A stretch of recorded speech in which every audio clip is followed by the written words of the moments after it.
How much shock can you take?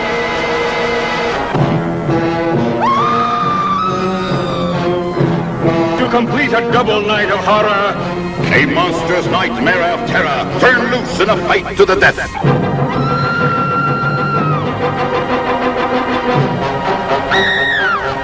It could only be shown at midnight.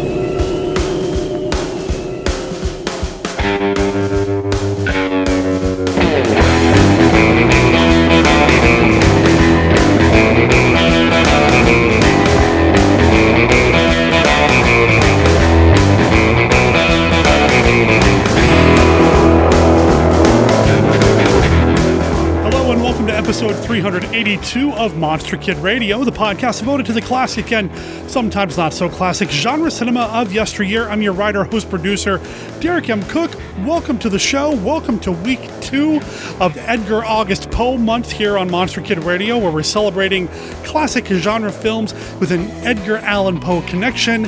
And this week we're talking about a Vincent Price classic. We'll get to that here in a second. The guest that I have on board this week, it's Dr. Gangrene, Larry Underwood. He's back on the show. He's a huge fan of all things Vincent Price, and that should be your first clue as to what movie we're going to be talking about. And how many of my guests on Monster Kid Radio have had a song written about them? I think just the one. The song we're playing this week is Calling Dr. Gangrene. It's from the band the Jeano Roid Experience. It is from their album Themes from an Imaginary Spook Show. Check it out. You can pick it up on Amazon and a number of other online retailers. It's a great song. And I'll be playing the song again in its entirety at the end of the episode. In fact, the song that I play at the end of the episode actually has lyrics. So stay tuned for that. Okay, you know what? If you're paying attention, if you're over at monsterkidradio.net, you've already seen the title of this episode, or maybe even the cover art, the poster that I made up for the movie Tales of Terror. It's a Vincent Price, Roger Corman film, and Larry is kind of an expert when it comes to Vincent Price, and is a huge fan of Roger Corman, and this was the movie he picked. I went to him. He was one of the first people I went to when I decided I was going to do Edgar August Poe month, because I know he loves these Corman Poe adaptations. And this was the movie. Of the 5 or so there are, this is the one he picked. Now, of course, we're going to be playing a round of the Classic 5 as well, because we do that every episode now here on Monster Kid Radio. And we'll be talking about a few of the other things that Larry's got cooked up. Dr. Gangrene's Heroes of Horror, and an upcoming appearance that he'll be making at the Georgetown Drive-In. So that'll be coming up as well. Also, in this episode, we have Jeff Polier calling in the Weird Wednesday Report, and it's about my favorite film of all time. You know what that is. If you know me, you know what movie that is. But you'll hear what Jeff has to say, and an interesting theory he puts forward. Also, Michael Dodd's Vault of Monster Collectibles is back this week.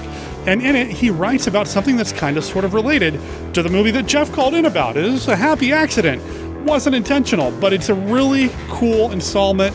Michael Dodd, thank you for contributing to the show this way. And of course, that's read by my wife, Brenda, who joins me at the end of the episode for a round of feedback. We got a number of emails that we're catching up on, and actually I recorded that installment of feedback last week, but I didn't put it in the last week's episode, so you're going to get it in this episode, which is going to make this episode supersized, or at least a little bit longer than last week's episode. So why don't we go ahead and get to it? Enough with this jibber jabber, Derek. Let's roll into everything we got going on right after this.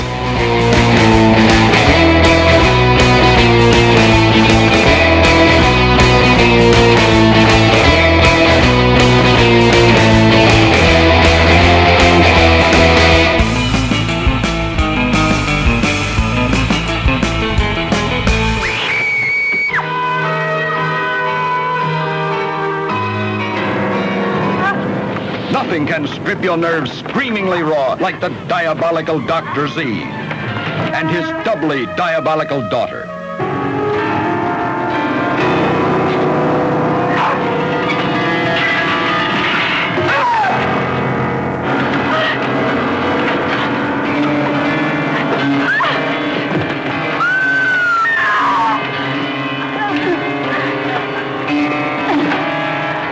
How many thrills can you take?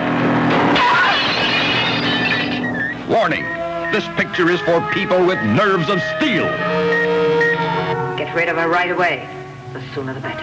I'm leaving here and Nadia's coming too. Too late now.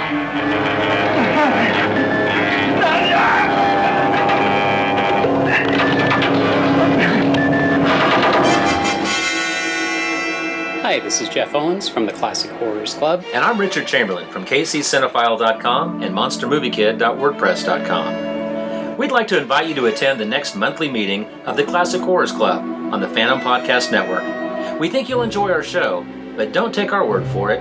Let's ask some of our listeners what they think. Excuse me, sir. What did you say after listening to the Classic Horrors Club podcast? I'll never smile again. Wow, that's a little mean. How about you, sir? Would you recommend the Classic Horrors Club podcast? It would be very dangerous, not only for you, but for others. Well, we do talk about classic horror, from Silent Scream to Halloween and everything scary in between, but I don't think I'd call it dangerous. I think that's enough from our listeners. I've always said we have the, best fans. Why don't you give us a try yourselves? We meet once a month during the Classic Horrors Club podcast on the Phantom Podcast Network, found at downrightcreepy.com or at classichorrors.club. Oh wait, here's one more listener walking his pet. What do you think of the Classic Horrors Club podcast? There's the stink of hell on this train. Even the dog knows it.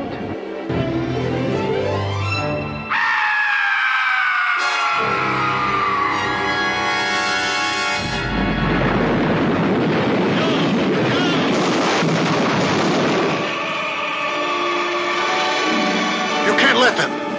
Get out of there first. Blast them now. Drop now. You've got to do it. Dad, listen to me. From the remotest reaches of the cosmos, an unknown force is overpowering mankind. I can't get enough buildup. We'll never get off the ground. Calm down. 10, 9, 8, 7, 6, 5, 4, 3, 2, 1, fire. The greatest threat in outer space, the war of the planets. You can't stop them. Lasers no good. You can't stop them. They're lights, but they've got shape. They're more than lights. When you have them within, you experience power of mind beyond all comprehension. Working feverishly, courageous astronauts vainly search for a transparent enemy that has overtaken their space station, paralyzing every form of life and motion. And prepare for immediate evacuation of all space installations. All the forces on Earth have been mobilized to combat this invisible, supernatural, deadly power that is crippling man's progress in space. No signs of rigor mortis. No signs of decay or corruption. Man's willpower, his will to live, is being crushed. It's a battle of wits against a subtle enemy for which there is no defense. You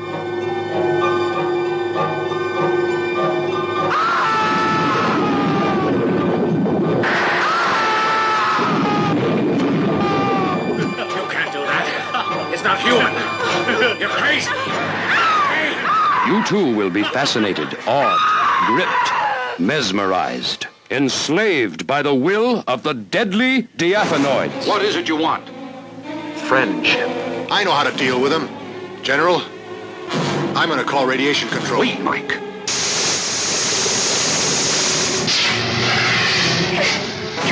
Let go! Get back here, Freddy! Where do you think you're going? I can make it, Commander! It's a desperate fight, but a handful of fearless spacemen search for every sign, for every face that might hide the seed, the spawn of death that threatens to destroy the Earth.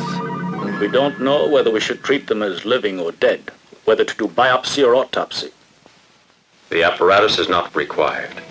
I don't think that's for you to decide. I will do the thinking, Commander. It's a power of gigantic proportion. It corrodes the very will of mankind. This is a film you cannot miss. Man, pitched against the unknown, the incredible, the war of the planets. The war of the planets.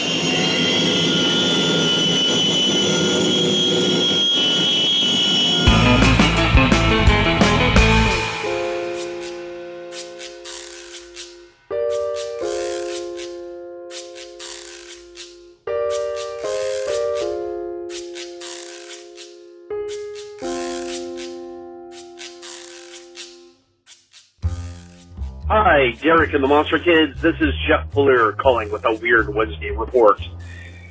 I'm not sure why I'm bothering this week, though. It's like preaching to the choir when the choir knows more than the preacher. And that's because I'm calling about the creature from the Black Lagoon. What could I possibly say about this movie that Derek hasn't already said or doesn't already know? It is just such a masterpiece. We watched it in 3D at Weird Wednesday last week at the Joy Cinema, and I like 3D movies. A lot of people complain about the resurgence of 3D. I love modern 3D. I love classic 3D.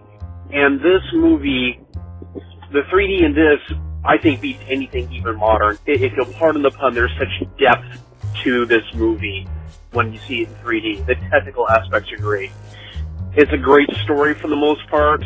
As Derek points out, Julie Adams does seem to lose a few IQ points partway through the movie. Her character, that is, not her. She's wonderful. I did surprise Derek with an idea that apparently he never thought of when we talked after the movie. Everyone presumes the creature is male. You know, although he's never told in the movie, he's called Gilman. What if the creature's female? And that's why the creature doesn't kill Julie Adams' character, because she's sympathetic to another female. If possibly even Julie's character is pregnant and doesn't know it, but the Gill woman can smell that on her and is actually trying to protect her from these violent men. So, just a different way of looking at things. It certainly cracked Derek up when I suggested this to him after the movie.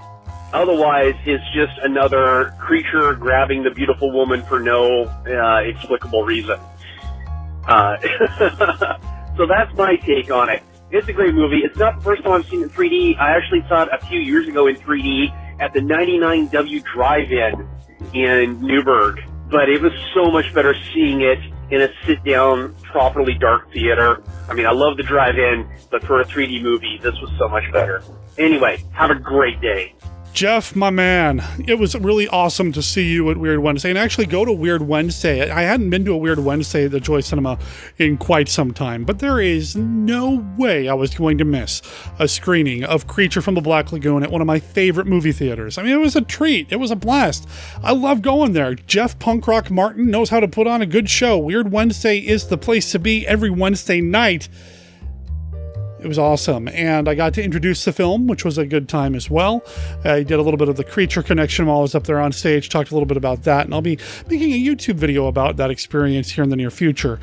And I went to go see Creature from the Black Lagoon again at the Kiggins Theater in Vancouver, Washington, the following Saturday. Now, that was not in 3D, but you know what? It was a lot of fun to go there as well. And again, like I said, there'll be an upcoming YouTube video over at the creatively named Monster Kid Radio on YouTube channel. And Jeff, as far as your theory, I'm still kind of flabbergasted by the idea of it, but why not?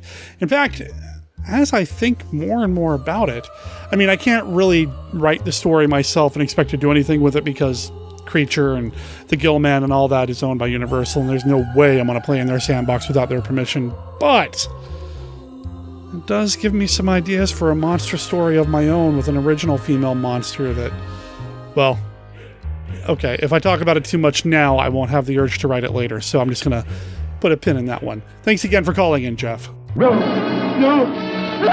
Sheer stark terror grips you in underwater 3D in Creature from the Black Lagoon. The most terrifying monster of the ages rises from the sea, raging with pent-up passions. Making every man his mortal enemy, every woman's beauty his prey. Creature from the Black Lagoon in 3D, starring Richard Carlson and Julie Adams. Every horrifying scene leaps out of the screen right at you. A Universal re-release, rated G. Mary, no! God, let go! I simply don't understand it. Of course, the sound is coming from the basement. It's all right. I've got you, Mr. Adam. No. Show me what? Gotta get away from those eyes! Get away! Get away! George, no! Are you attracted to the dark? Fascinated by the dramatic? with a side of gruesome and a dash of poetic justice? If your happy place is a gloomy room at midnight, then you should be listening to the podcast 12 Chimes It's Midnight. Please join us, won't you, for plays of mystery, horror, and suspense. Find us and subscribe wherever you procure your podcasts. And remember, at midnight, anything can happen. Buried alive in each man is a strange, depraved creature that turns the soul into a battleground of sin and violence, turning life into an inferno. In Dr. Henry Jekyll was this knowledge. Perhaps it was his quiet ways, his unloving wife, his simple, homely face that drove him to unleash this inner presence. This was Jekyll's inferno. Dr. Jekyll gave life to the unspeakable evil of Mr. Hyde. Rich, handsome, decadent Mr. Hyde erupted to spew adultery, viciousness, murder in the greatest macabre spectacle of all time. American International Pictures presents a fascinating new Dr. Jekyll, a terrifying new Mr. Hyde. Robert Louis Stevenson's study in terrifying evil. Jekyll's Inferno. In color and megascope. From the creative genius of Roger Corman, who brought to the screen Edgar Allan Poe's most shocking horror tales, comes the ultimate in blood-chilling screen experiences. The Terror, starring the incomparable Boris Karloff. You think I'm mad, don't you? In the role he was born to play. The Terror, bedeviled by his own mad, all-consuming passions. With my own hands, I killed her. The Terror. His evil, mystic powers go beyond man's wildest imaginings. If he resists, kill him. American International presents The Terror, starring Boris Karloff, Dean of all horror demons, in this, his most demanding terrorization. The Terror, a film group production in color and Vestascope.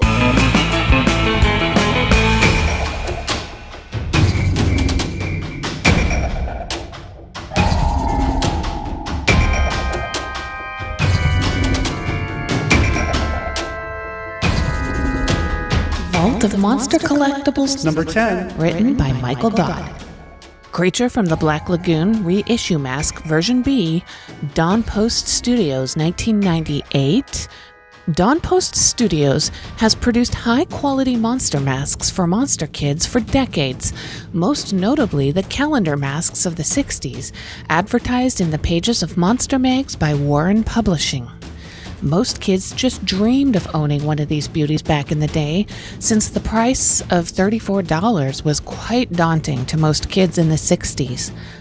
In 1998, Dawn Post Studios reissued the calendar masks, and many of us finally had the funds to afford what we couldn't as kids. The reissues came in nice display boxes bearing the Universal Monsters logo and had attached tags when new. There is great demand for these post reissues in today's marketplace. In this episode, we'll focus on the reissue Creature Mask, Version B. Current values for an excellent condition Creature reissue mask, including the display box and tag, seem to be in the $500 to $600 range. These masks originally sold for $100, so demand has caused a considerable increase since they were introduced 20 years ago. As previously stated, I'm not a big mask guy. However, I am a big creature guy. Creature from the Black Lagoon is my favorite movie, and the Gillman is my favorite monster. So it's no surprise that I own more creature collectibles than that of any other monster. When Dennis Drucktennis offered some of the post reissues in one of his Scary Monster Scarehouse sales back in the early 2000s, I ordered 4 of them.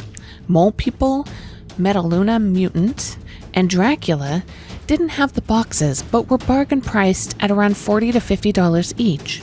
I paid up for the creature, which included the display box. It was $100, but I was happy to pay that because it was the one I really wanted.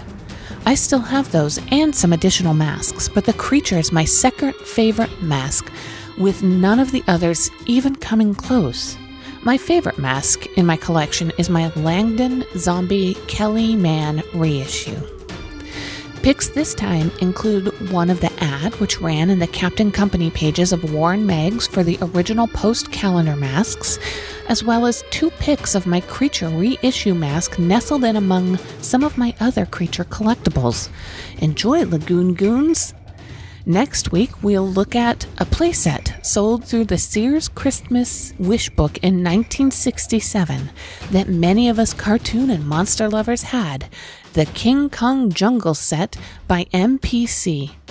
And we'll also cover the rare King Kong Window Box playset from the same time period. Gotta love them damn dirty apes, Daddy-o. Now I want to see the pictures. Which you can find on the website at monsterkidradio.net. Oh, wow. That isn't like a cardboard mask. That's a real monster mask. Look at all that creature stuff. Derek has that creature coming up out of the splashing wave. I don't know if he has any of these other ones. Oh, look at that glass. Derek's gonna be jelly.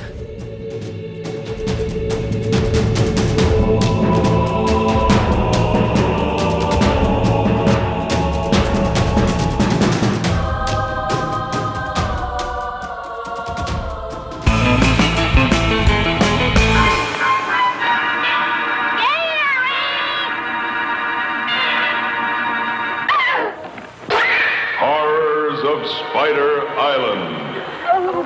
8 beautiful girls and 1 lone man struggling for survival, with death, sudden, violent, and horrible, lurking in the shadows. Horrors of Spider Island.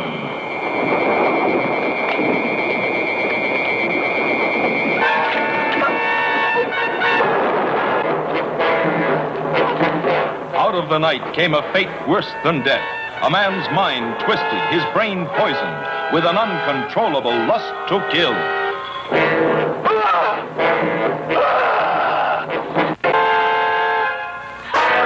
Horrors of Spider Island. A tale of terror that will leave you limp. So hideous and shocking, you won't believe your eyes. His hunger for victims was never satisfied.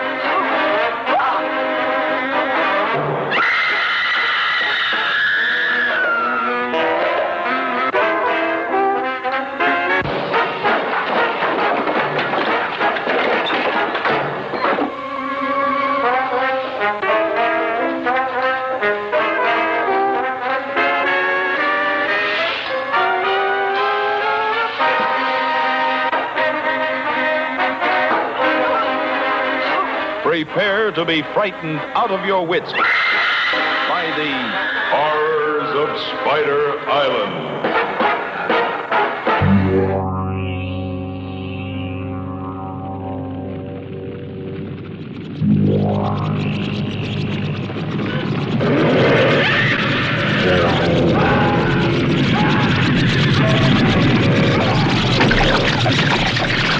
Night of the Lepus. Rated PG.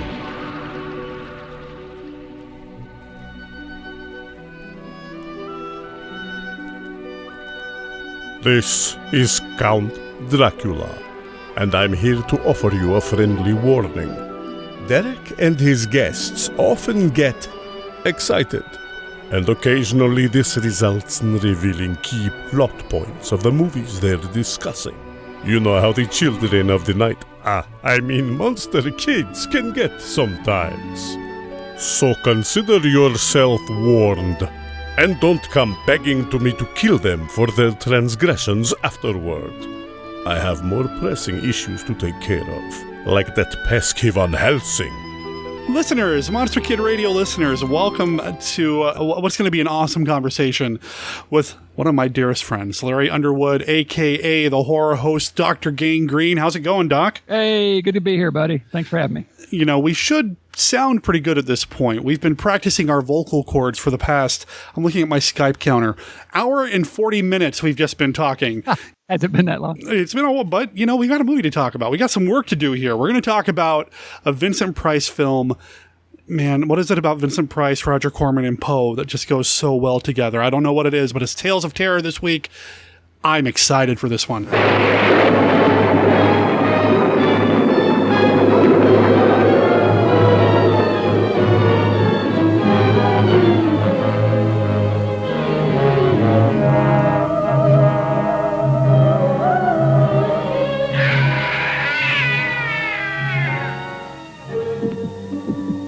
Every drop of blood feels the freezing paralysis of fear, almost stopping your heart, as Edgar Allan Poe unfolds his tales of terror.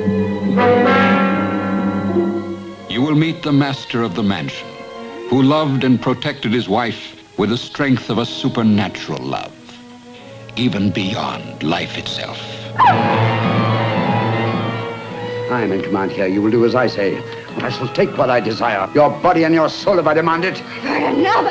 Help! Help!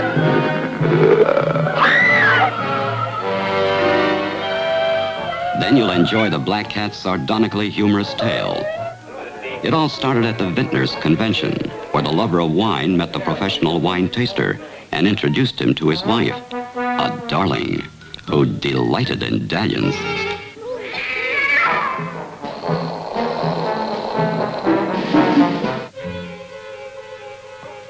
What kind of a man are you anyway? Make love to my wife and doesn't even talk to me. You're insane! That may be, but very clever. Help! Help! Help! In this monstrous mausoleum of the living, you will witness fury far worse than a woman scorned. The fury of a dead woman's jealousy.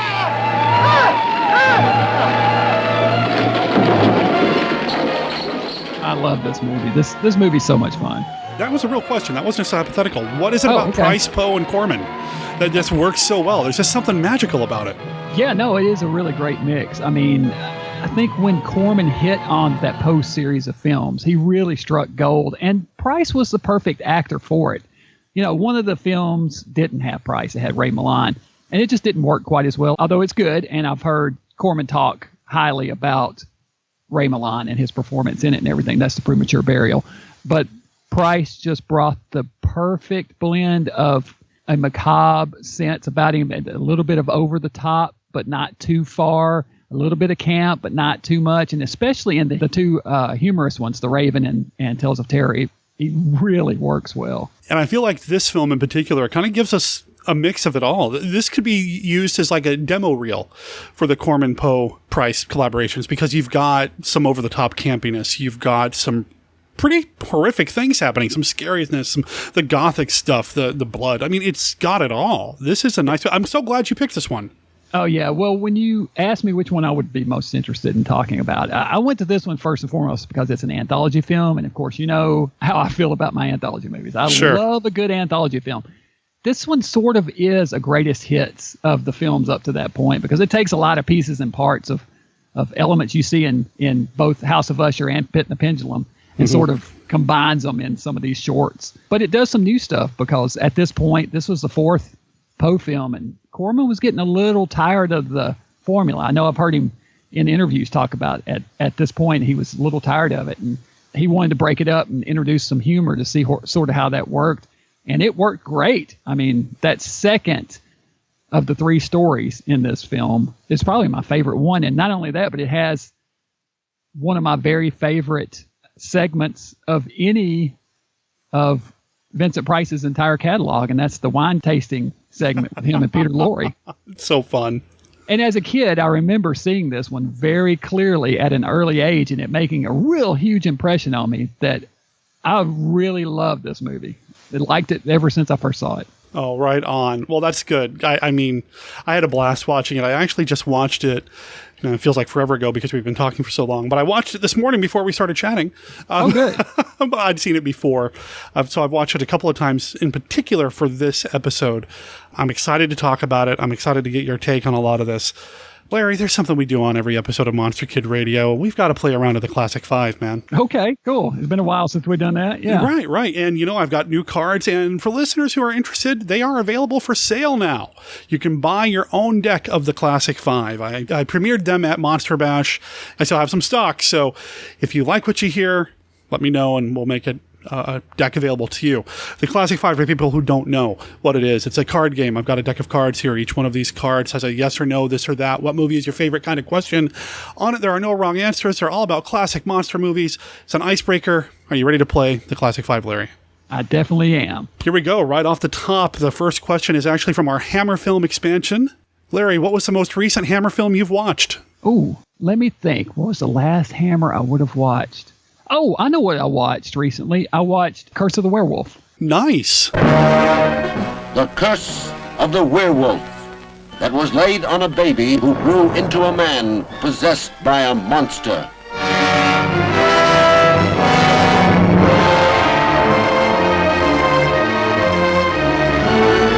To this Spanish town, the night brought drinking and dancing, music and girls, and the moon. The full moon that turned an innocent man into a savage beast. The Curse of the Werewolf. A man possessed by a desperate need for love, who found in Christina all the passionate sincerity of youth. Christina, do you love me? Will you marry me, Christina? You say you love me, will you marry me? Yes. Yes, I will.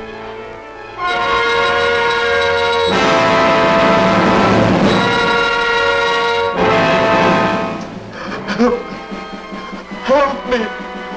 Get away! Get away! Get away! No!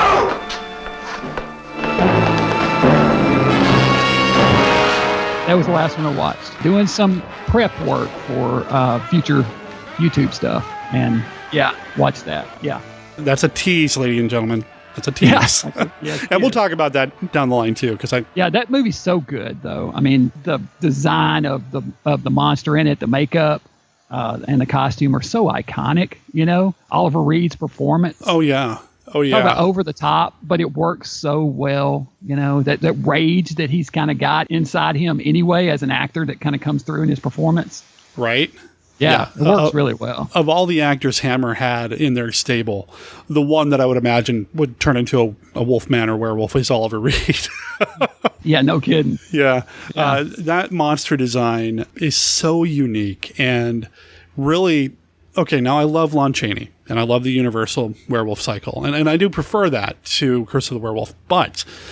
The werewolf in Curse of the Werewolf, that design is probably the one werewolf design that impacted me the most, influenced me the most. For years, I always thought I would do a really awesome werewolf Halloween costume, and I always wanted it to look like that, right down to the long sleeve shirt where the cuff's still intact, but the sleeve is kind of ripped up.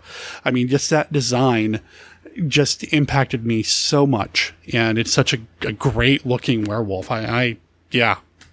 Good stuff, man. It really is. So I had a good time revisiting it, and it's just it's great. I mean, though you were talking about the Universal, and I love the Wolfman. It may be I don't know if it's my favorite. I go back and forth, but who knows? One day you ask me, one day it'll be the Wolfman. The next day it might be Frankenstein meets the Wolfman, or it might be the Creature from the Black Lagoon. It just varies. But one thing about this one is that unlike Larry Talbot's werewolf, he doesn't take time to change clothes when he changes. This is true. Yes. Yeah. Talbot was very picky about his appearance when it was in his furry form. Yep. So. All right, card number 2. This is from the core deck. Who else could have or should have played Dracula? Well, of course, I want to say Vincent Price, and I think he could have been a really good Dracula. He's done a vampire a few times, but nothing in a movie. He did it in a couple of TV spots. There was a Snoop Sisters episode where he was sort of in Dracula garb, and that's fun. And then there was an episode of F Troop where he plays a vampire, and it's called V is for Vampire. But if I were going to cast him I would put him right around 1950.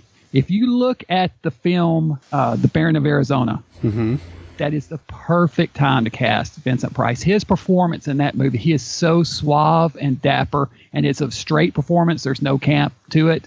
It's one of my very favorite Vincent Price performances. He is such a conniver in it, and so kind of ruthless the way and it's all based on real stories about this guy named, I think it was James Addison, who tried to steal the entire state of Arizona and almost succeeded. It's a fantastic film. If anybody out there hasn't watched it, I highly recommend it. But I'd cast him right around that time. Okay. Yeah. See, when you say Vincent Price and vampire on television, I immediately go to his appearance on The Muppet Show when he bites Kermit. Yeah, there was that too. Exactly. Yeah. Right on. Uh-huh. Very cool. Yeah. And of course, he was in The Monster Club as a vampire. Yeah. No, I love that movie. That was the one time he actually did get to play a vampire, but he never played Dracula. That's true. All right, card number 3, John Agar or Nick Adams? John Agar, man. Yeah, I mean, hands down. Nick's cool, but I mean, there's no choice. There's no choice there. I mean, no decision, no contest. That's what I'm trying to say. Yeah. Because John Agar rules. He does. As the great poets of our generation, the Dead Elvi, will tell us.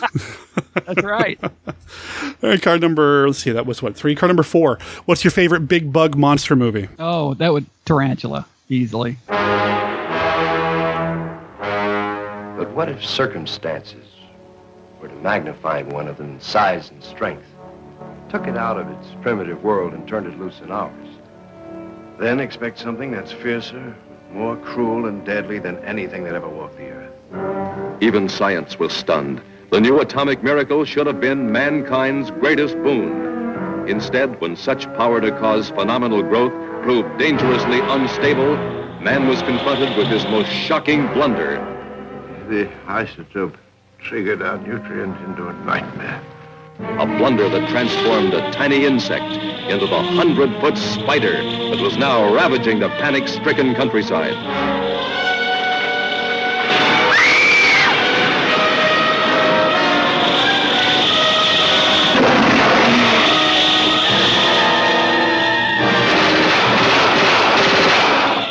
John Agar, once again. I love everything about that movie. The special effects hold up really well. For its time. Even the creatures, when they're grown and they're in the cages and you can see them in the background, they look really good, the rear projection or whatever they use. And just a litlittle subplot of acromegaly or whatever on the guy is cool. That makeup's cool. And I'm a big Jack Arnold fan anyway. And you can't, I mean, Creature from the Black Lagoon, Tarantula, the guy had some solid films in his resume. And This is the explosive ending, Clint Eastwood blowing up the tarantula. Yeah, gotta love it. Good stuff. That's good stuff. No tarantula could stand up to Clint Eastwood. Well, this is true. I'm also finding and I had to ask a previous guest of Monster Kid Radio not to tell Julie Adams because he knows Julie Adams. But I'm starting to develop a crush on Mara Corday. Dude. Yeah. No kidding, man. I think, wasn't she like a Playboy model at one point? She was. She didn't show any skin. Not that I looked. No. But, But, I mean, what I'm saying is she was so gorgeous. She had that just stunning good looks, the physique and everything. I mean, she was definitely a model. It's great that she got into acting. And she's a solid actress. I mean, taking nothing away from that. She is really good. Yeah. Anyway. Go back in the archives and listen to an episode from mid-July for listeners to hear my thoughts on her in the movie she's in. All right, card number 5. Oh, okay, this comes from the Hammer expansion deck again. Larry, who never appeared in a Hammer film, but you wish they had? Vincent Price. Can I give that answer for everything? You really can. How amazing would that have been? It really would have been great. I mean, you could stick him into one of the Dracula movies, or you could take your pick. I mean, he would have been great in it. Seeing him and Lee and Cushing together in those blood-soaked or color-drenched Hammer movies, it would have been just fantastic. It would have been amazing. And, the chemistry between the two.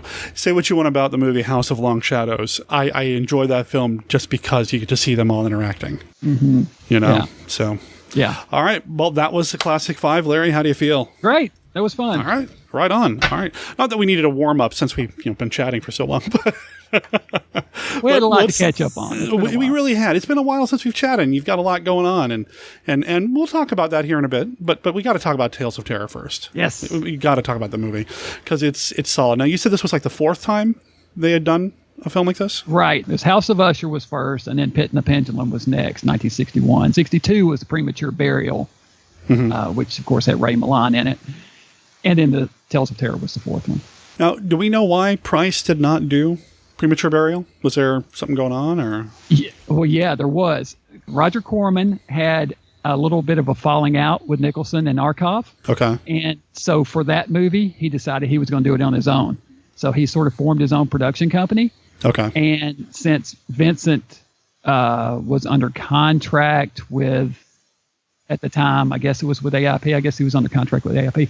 They couldn't get him for that, so he cast Ray Milland, who was a fine actor, really good. But the funny thing about it is the company that he formed his partnership with, I say he formed his own company, but what he did is it was I think Pathé Color is who funded it. Okay. Well, what happened was AIP came and they bought out Pathé Color. So Corman tells this great story about the first day of shooting. He's there on set, and Nicholson and Arkoff walk in, and they say, "Hey, we just really want to wish you luck on this." And they shake his hand, and he thought, well, that was really nice of them, to come in. And Arkoff says, "Hey, by the way, it's great to be working together again." And Corman said, "Whoa, wait a minute, what are you talking about?" He goes, "Oh, yeah, didn't we tell you we bought out Pathé? So, yeah, this is an AIP picture." So he tried to get away from him, but he couldn't. They pulled him right back in. Yeah, right? Yeah. Okay. But what do you do? What do you do? Just, so that's why Price is not in this one. And Milland brings a little bit of a different feel to the role, the way he approaches the character and everything. But I was watching it just the other night, and you can really envision Price delivering those lines, though, the way it's written. Yeah. Yeah, you can. You really can. But that one was written by Charles Beaumont. And the other 3 that we're talking about here, Tales of Terror, Pit and the Pendulum, and Usher, those were all written by Richard Matheson. But Beaumont, of course, is equally good. It doesn't miss a beat. I mean, they both, I guess I prefer Richard Matheson of the 2, but I mean, it's, 1A, 1B, whatever, They're different writers. I mean, Beaumont had a strength, yeah. And Beaumont had worked with Corman, on other projects as well, so they had a familiarity with each other. So sure, yeah. Oh, they're both great. I couldn't pick one over the other. No, it's tough. Yeah. It's really hard. Both did so many Twilight Zones and everything. I mean, they're great writers. Indeed, for sure. Well, with this one, it's an anthology, like you said, and it's not just Vincent Price. I mean, it also has Vincent Price and Vincent Price in it. He's in all 3 anthology pieces. Yeah. Which is Much great. Like the anthology he would do later, Twice Told Tales. He did all the stories in that one also. So it was just pretty cool. But he plays 3 very different characters in each of these shorts. And they're all very distinct characters. They're not just, a version of Vincent Price, which I really appreciated as well because, I mean, it's Vincent Price. I mean, he's bringing his A game. And he's doing it really well. But he's not alone. I mean, we've got some other titans of terror involved here. We've got Basil Rathbone and Peter Lorre as well in the mix. Yeah, and what's great about this movie is that they had so much success at this point that Corman just kept it rolling. He brought the entire production crew, all of the guys back together. Richard Matheson wrote the screenplay, Les Baxter on the music, cinematography, Floyd Crosby, set designer Daniel Haller, and the editor Anthony Karras. All of them were the team for every one of these up to this point, and he just brought him back. It's like, let's keep this thing rolling. He knew a good thing, and when he had it, and every one of them brought their A game because the set design and the music in this are so good. Man, it is solid. I love Les Baxter's scores. Okay, I'm a huge fan of what he does, and his music in general. I'm a big fan of, his Exotica stuff. In fact, I use my phone as my alarm clock to get up in the morning, and it is set to play nothing but Les Baxter music to wake me up in the morning. That's awesome. It's awesome. I love it. But yeah, or I'm just a big dork. I don't know. Either way, I love it, and I love his work in this, and I love the flavor that he brings because some of it feels very Hammer-like. It's got that kind of super gothic, but then you also get kind of the fun, especially during the second segment, that kind of fun, light-hearted stuff to it, which, again, big fan of what he brings to the table. And it looks so good. Do you have this on Blu-ray or DVD? I have it on DVD and VHS. Okay. The version that I watched was the Arrow Blu-ray release. It was released in the UK. It was a 6-pack. Or excuse me, a 5-pack of, was it 5 or 6? I don't remember. But it's got a handful of the Vincent Price Poe stuff in it. And the Blu-ray looks phenomenal. I mean, it just, the colors really pop. Even things that are clearly either a matte shot, a matte painting, or a model or whatever, still look amazing. I bet. So good. Yeah. You know, and again, it sounds amazing too. So the stories in this, they're all Edgar Allan Poe stories. And we've got 3 pieces in the film, but probably bits and pieces of 6 or 7 Poe stories. They kind of mixed and matched whatever they get their hands on that hadn't been exploited yet. Yeah, they did. And made in 1962, or it premiered in 1962. And I'll tell you something cool about it. Victoria Price was born in April of 62, on April 27th. This was the first film that hit the theater after she was born. Just a little something there. It was right at the same time, you know, so it's kind of cool. But yeah, this is a great one, man. It's easily probably my favorite of the bunch of all the Poe movies. Well, I mean, I guess so. You did say you wanted to do this one, so yeah, interesting. Yeah, well, it's an anthology film, and it's got that little sense of humor about it that works so well. You know, the 3 stories, Morella, the Black Cat, and the Facts in the Case of M. Valdemar are what they're called. But again, the Black Cat's got a little bit of Cask of Amontillado in there. The Facts in the Case of M. Valdemar, I think, is pretty much nothing but that story. But again, there's enough kind of sprinkled in here to get a crash course on Edgar Allan Poe as well. And I love the Cask of Amontillado. That's one of my favorite Edgar Allan Poe stories. Mine too. Yeah, mine too. I adore it. I was forced to read it in high school, and I didn't know what I was getting into. I didn't know anything about Poe other than, you know, he wrote stories, he wrote poetry. And I guess I had seen Pit and the Pendulum up until that point because they showed that to us in junior high school of all things. But which I thought was cool. But when I think back on it now, I'm like, why were they showing us the Pit and the Pendulum in my 9th grade English class? I don't understand. But whatever.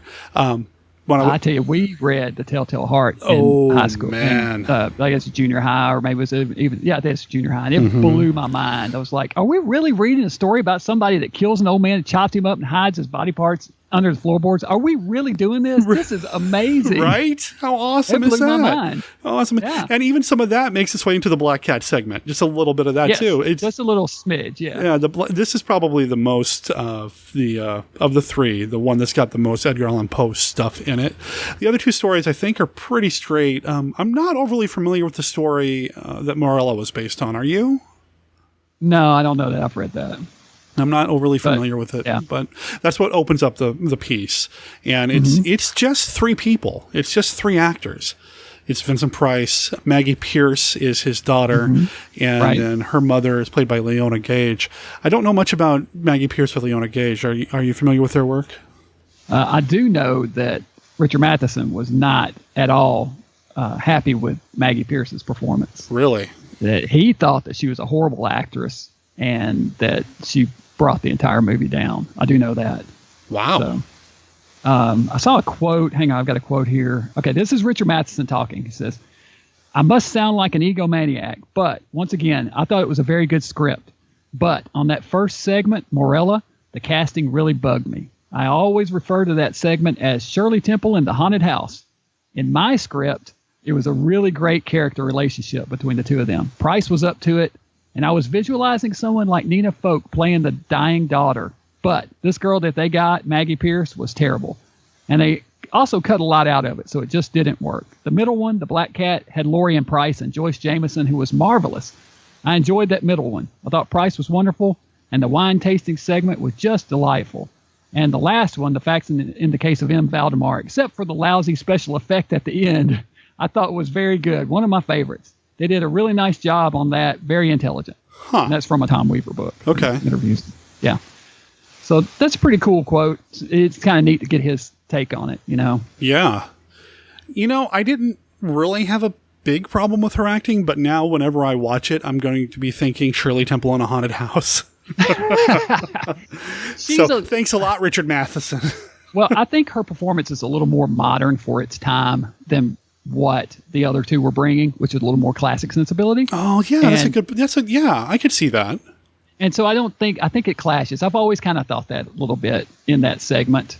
It's not that she's bad, it's just that she's a little different from what, if you had somebody that was bringing a little bit more of a classic performance to that role, I think it would have settled a little smoother. That does make a lot of sense. Yeah, that totally get it. Well, it's a cool short little story overall. I do like the special effects that you get in it. The way the mother looks while she's laying there in her deathbed. It's a unique look. It's not just your typical desiccated corpse. We're spoiling things, by the way. But it looks almost fish-like the way it's kind of pulled back a little bit, which I thought was an odd choice, but still kind of cool. And I talked about sort of this being a greatest hits of stuff. So the way this one opens up is the exact same way that each of the movies up to this point opened up. I mean, with Usher, you had a man on horseback who was riding through a fog-shrouded countryside to get to this Gothic mansion, and the story ends in a fiery blaze. In The Pit and the Pendulum, it once again opens with a guy in a horse-drawn carriage. He's going through a gloomy, fog-ridden environment to get to this castle.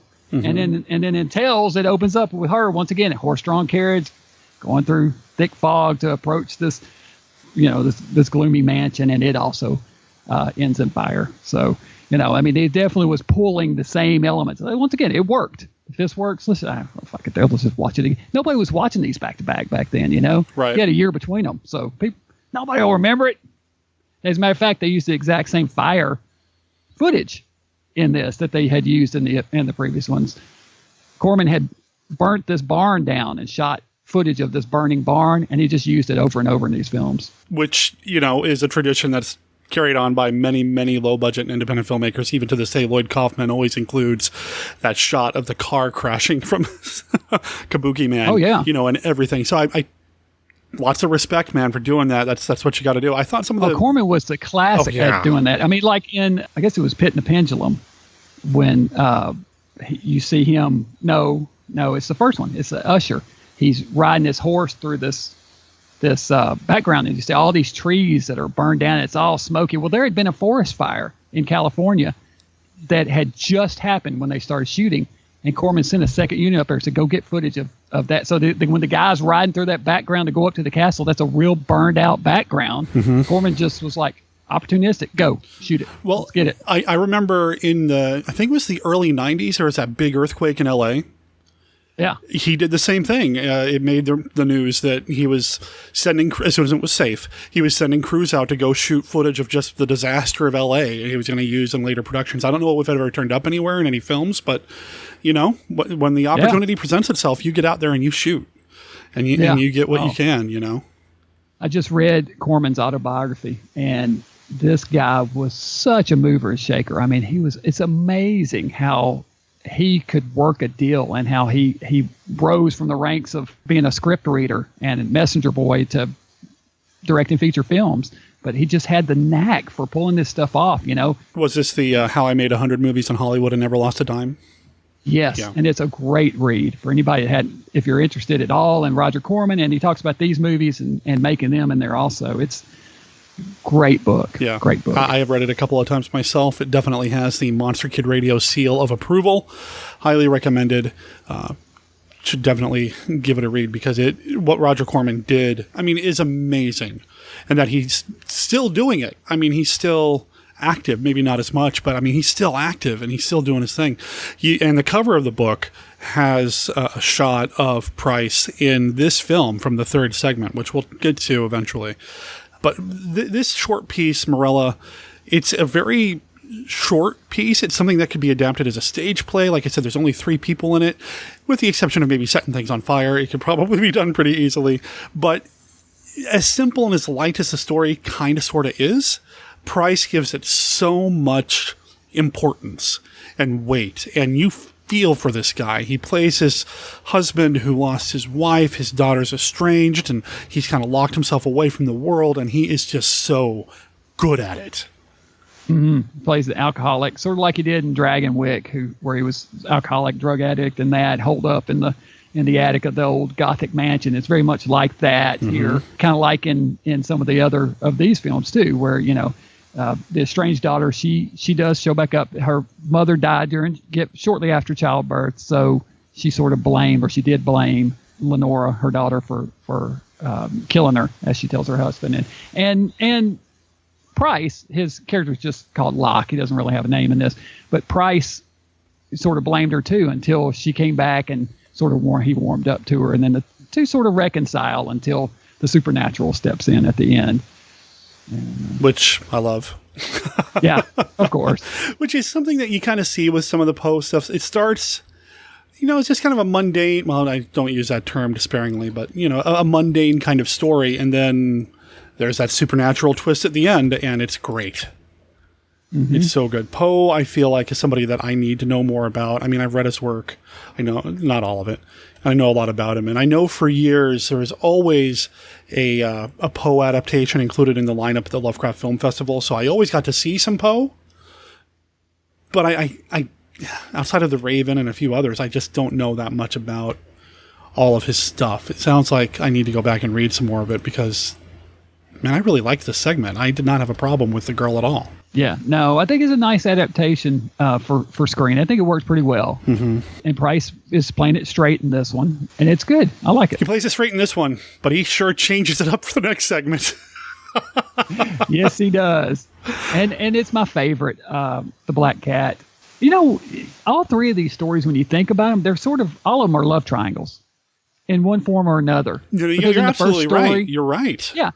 First story, you got the daughter and wife in the love triangle with the husband. Mm-hmm. And then in this one, you've got Price and Laurie and Laurie's wife. And the third one, there's sort of a love triangle where there is a love triangle between three of the characters in it too. Yeah. This one, oh boy.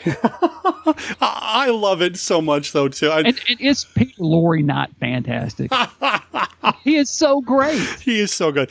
So there are these icons of horror, Karloff, Lugosi, Price, Chaney, and all them. Peter Lorre is the one that I haven't watched nearly as much of as some of the others. And I really need to. I loved him in this. Oh my God. Oh, so good. So he plays this drunk named Montresor Herringbone. And of course, the name Montresor comes from the Cask of Amontillado. Mm-hmm. He's just a complete drunk. There's no redeeming qualities about him. He badgers his wife and pretty much abuses her to get her money so he can spend it out drinking. She squirrels it away in the house in different places, hiding it from him so they can eat and survive, but he wants to drink it all away. And it opens with him in a bar drinking, and shortly thereafter he gets kicked out of a bar, and on his way stumbling down the street, there's this nice long panning single shot of him going down the street and approaching different strangers, asking for money, and they're like, sober up, get away from me, sleep it off. I want money. I love it. It's so good. Oh. And then he stumbles into a wine tasting convention. There's a wine tasters convention. He's like, whoa, what's this? He walks inside and, this is like heaven for him, Yeah. And of course, there we meet Price. It's just he's so over the top. And I don't think Price got enough credit or gets enough credit for the comedy that he could bring to the table, because he's playing it up for laughs here, and he's so hamming it up, but it's so good. It's not out of character for this guy to be so pretentious and so, he's just great. The wine tasting sequence, the faces that he makes. Oh yes. The expressions and mannerisms. He's so kind of foppish and over the top, kind of, bug eyes and sir, kind of, it's great. Yeah, he is so good.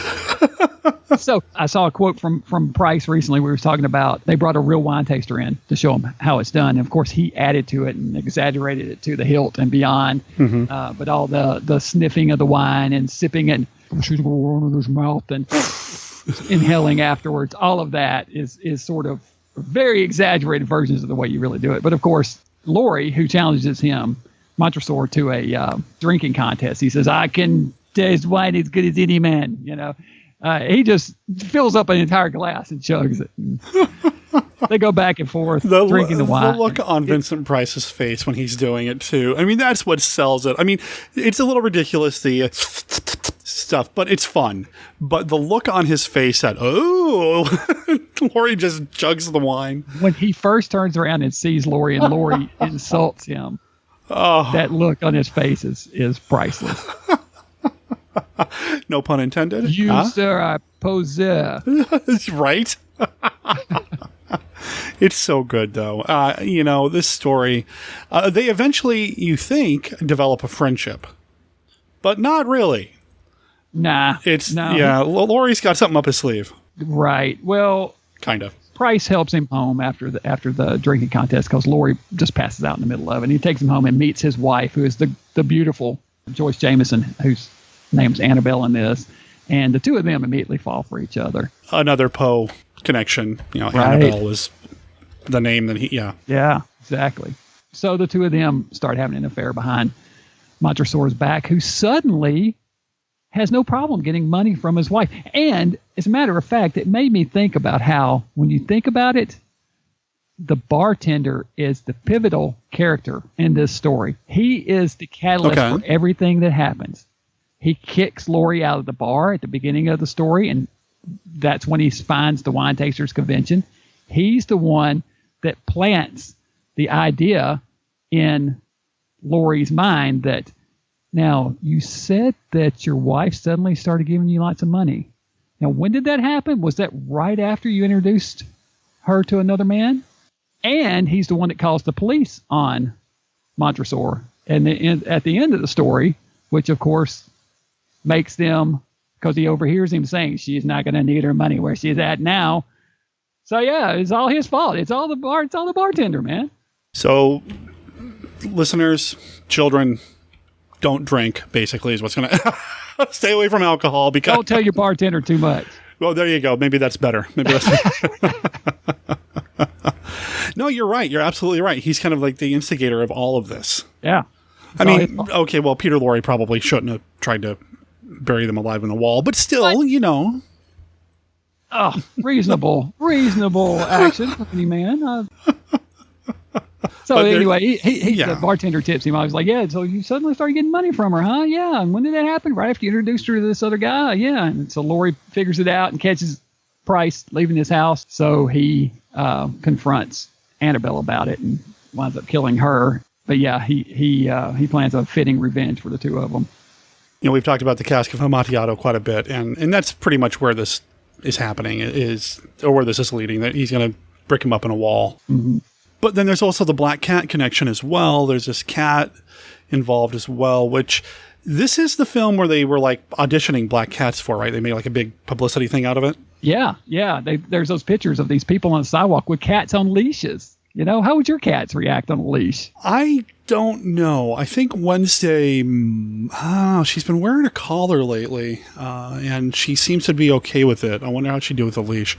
Smoke, not a chance. And Sam, I don't know. Yeah. Previous cats that we've had, we've tried to put on leashes because we thought, hey, let's walk our cat, because we were those people. And it didn't work out very well at all. So I've read that none of those cats were the lead cat, that they had a real cat actor, but they used all of them in others, like stunt cats, like you need a cutaway of a cat or something.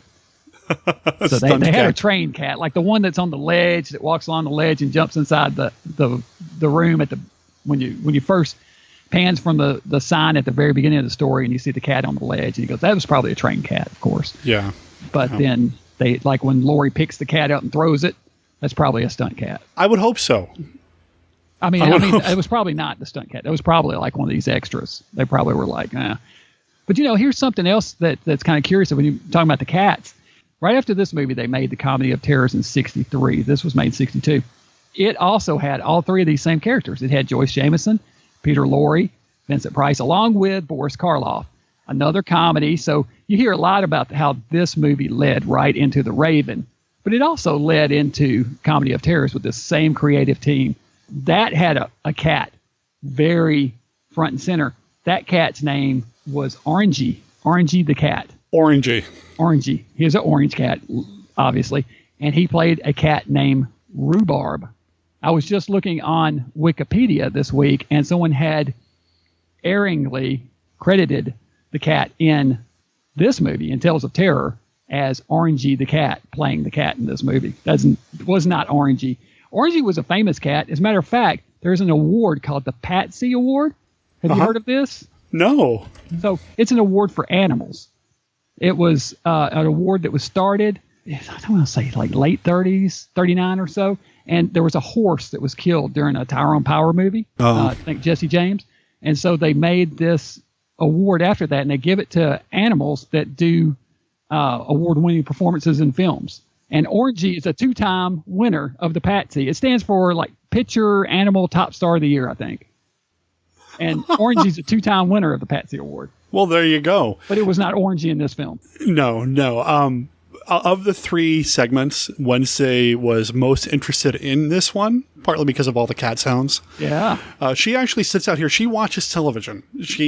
I've never had a cat that watches TV as much as Wednesday does. I mean, sometimes, something will catch all the cat's attention, but she will focus on the screen, and she was just glued to this segment. Even before the cat showed up, I think she started watching, which was kind of odd. I thought, I was like, well, she just likes Peter Lorre, I guess. So she's got good taste, but yeah, Orangey was in The Incredible Shrinking Man. That's the cat. In that movie. Okay. Yeah, very famous. Very famous. Okay. Interesting.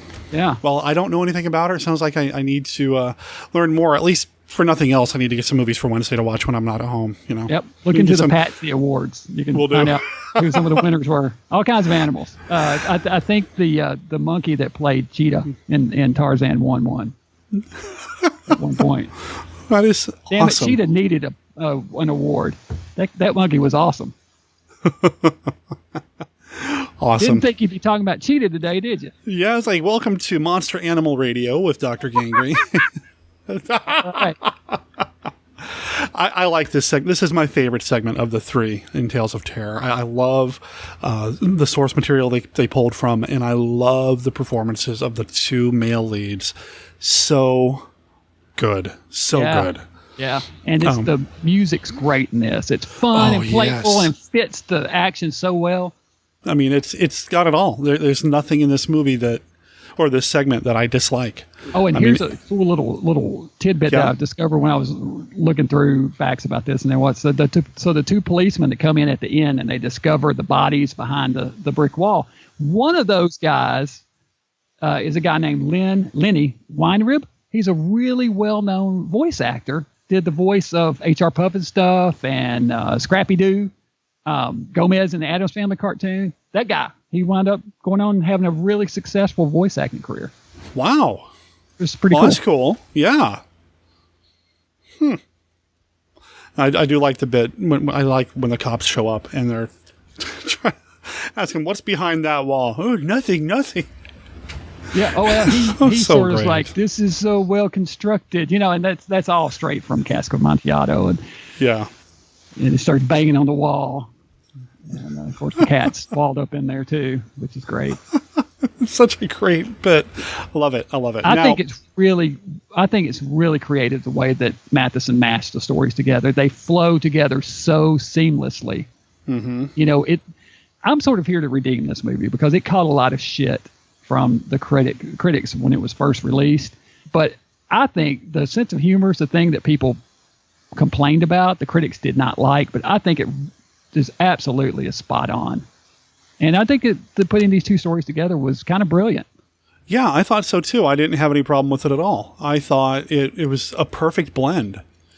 And I feel like this entire film is constructed really, really well. We have the one story that's kind of a small horror piece about this family, and then you get into this comedy piece that's over the top, and then you get into this piece that's really kind of despicable and awful what these people are doing. And I love it. I love the mix. Mm-hmm. I think they did a really good job of kind of picking the order of the stories. The 3rd segment, The Facts in the Case of M. Valdemar, which is another story that I really like and I've seen adapted a few times over the years, including once by Romero, George Romero adapted this in his segment in Two Evil Eyes. Yeah. I really enjoy this story. And again, Price is really good, but you also got Basil Rathbone, who is just despicable. Isn't he great in that? Oh, he's awesome. He's fantastic, but he's a creep. And the way he stares at Deborah Paget every time she walks away. Yes. Oh, God. Oh. Yes. And Basil, he's another one that pops up in Comedy of Terrors. They really took this team and brought them back together once again for Comedy of Terrors. But yeah, he's so good in it. And that's what I love about this movie. You get Laurie, you get Price, you get Basil Rathbone. I mean, it's, you get a lot for your money in this one, for sure. You really do. You really do. You get a Deborah whole bunch. Paget, she's so great, so pretty, and so does such a great job. All of them, really. Joyce Jameson did comedy really well. I think she's great once again in Comedy of Terror. She plays the same character pretty much in both of them, but beautiful. So easy on the eyes, I mean, just for that role is just great. And she's fantastic in this, and the way she interacts with Vincent, the way she interacts with, a friend of yours, David Frankham. That's right, who's in this third segment. And he's great. He's pulling off an American accent in this. I never knew he was British until I interviewed him and talked to him. I complimented him on that. I told him, I said, I've watched Tales of Terror countless times. I can't tell you how many times I've watched it, and I never knew that you were British from watching that. He said, oh, thank you so much. That's, that means so kind of you. It means so much. Yeah. But he had fond memories of doing this and said he was just in awe of Basil Rathbone, that, of course, he knew who he was, and just like, I can't believe, I pinch myself, I can't believe I'm acting with Basil Rathbone. To act against him in a role like this, I mean, you're against him literally in a movie like this, because he's the doctor, he's the one that's level-headed and thinks this whole mesmerism thing is useful but not real medicine, and I just love it. It is so good. Really is. So good in his performances. In the story, M. Valdemar's dying, and he's in a lot of pain, and Basil is playing Carmichael, this mesmerist that uses mesmerism, hypnotism, to deal with the pain. And they come up with this plan that at the point of his death, he's going to try to go into this mesmerized state. And the doctor is not down with that at all. And Carmichael's got his own plans anyway, and what he wants to do with Valdemar's wife. And it doesn't end well for anybody. No. Including Vincent Price, who said the makeup was pretty painful at the end. Yeah, they made this mixture of all this goop and dropped it on his head, and he could only take it for a few minutes at a time, Right. It was super, super hot. It was a mix of glue, glycerin, cornstarch, and makeup paint that was all mixed up and heated together and dumped on his head. I think it looks great. I know a lot of people say it doesn't look so good, but I think it looks awesome. It's a really neat, melting man effect. Yeah. Matheson may not have liked it, but I disagree with him. I think it's pretty cool. And nobody did the dreamy kind of distorted lenses and effects better than these Poe films. Whenever they would have a dream sequence. When I think of a dream sequence in a film, so I was making a short film with my buddy Cameron recently. We were talking about dream sequences. I said, well, if you want to look at good dream sequences, look at all those Corman Poe films, because dream sequences and all of those are so good. And they use some of that effect during this, where they're kind of have some of those distorted lenses when they're shooting the effect of the makeup coming down Vincent's face, It's just really, really good stuff. Yeah. And you see a lot of the distorted lenses being used in the previous segment in the Black Cat, but that's more of a drunken revelry kind of effect. Right, but it does. But it works. You see it kind of swirling it's from Laurie's point of view as he's drinking. And I mean, they use that very much. The cinematographer, Flory Crosby, used that very much to good effect in these films. There's nothing about this movie that I don't like. I really enjoy this. I know that we've already done the top 20 Vincent Price films here on Monster Kid Radio when we announced those at Monster Bash. But if I was doing it again today, this would be at the very top of my list, because there is just so much in this movie that I love. Really, all the Poe stuff for Corman was groundbreaking for his career. I mean, I think it sort of brought a level of admiration for him, because he had done all these low-budget movies, these quick shoots and everything, but this time he told Nicholson in the archive, he's like, I don't want to do another cheapie. I want to double the budget and spend some time and really do something that that I can be, let's just do a color movie and do it right. And so they did with Usher, and it was such a hit. It just rolled, onto all these other Poe films. Mm-hmm. So the order goes: House of Usher, Pit and the Pendulum, Premature Burial, Tales of Terror, The Raven, The Haunted Palace, The Mask of the Red Death, and Tomb of Ligeia. And I think you and I have talked about Haunted Palace on the show before, that it's not really Poe. As much as they want us to believe it's Poe, it's really not. It's a Lovecraft piece that nobody knew who Lovecraft was, so let's give it another name. I told Victoria Price at Monster Bash that you put Vincent Price in a suit and I'm halfway there already, just because the man looked good in a suit. But I would also add, you put Vincent Price in a gothic setting and I'm already there, because that man looked, man, you dress him up in that and put him in a set like that, you light him like that. Yeah. This is Price and his A game. Yeah, I agree. Man. And just the way he acts here, there's a little bit of, I see a little bit of maybe what he would do later in Dr. Phibes and his performance of Valdemar. Just a little bit at the very end of the piece. Yeah. But it's its own thing. I mean, he makes all three characters in this film distinctly different. You can't get away from the voice, but that's what we love about him, right? But the characterizations, the way he acts, the way he moves, the way he uses his eyes in the first segment, he looks so sullen and distant and like he's not even halfway here in this world in the first piece until later on, as you learn a little bit more about what's going on in the story. He's just solid. I mean, this is really a showcase for Price as much as it is for Poe. It is. And as I mentioned earlier, the critics weren't kind to it when it came out. I found a New York Times article from 1962, and this guy said, "Don't," all caps, "don't let the ads and marquees fool you about yesterday's new double bill from AIP." It was on a double bill with Panic in the year, what was it, Panic in the Year Zero? Yeah, which is a great Ray Milland picture. Ray Milland. Once again, another Corman picture with Ray Milland. He was a big Ray Milland fan. Love X, the man with the X-ray eyes. That's another fantastic. Mm-hmm. But so don't let the marquees fool you about yesterday's new double bill from AIP from American International at neighborhood theaters. The top billing goes to Tales of Terror, a dull, absurd, and trashy adaptation of 3 Edgar Allan Poe stories broadly draped around the shoulders of such people as Vincent Price, Peter Lorre, and Basil Rathbone, who at least bothers to act. That is awful. Skip it. Yeah. No, that's ridiculous. That movie is really, really good. Yeah. No, I think time has proven that guy to be completely off mark, as critics are so often. I think it's people like this that I think inspired Vincent's performance in Theater of Blood years later, which is totally about him taking revenge on critics. Yeah. I think he was probably channeling some of the reviews like this one. Yeah, that would make sense. That would make a lot of sense because... Which is probably my all-time favorite Vincent Price movie, by the way. Although, Ask Me Tomorrow may be something different. But yeah, Theater of Blood, I just go back to it. It's so good. It's a solid film, man. It's really good. But so is this one. And this is good. And I have to say, I'm so proud of my son, Luke. I remember one time I was out.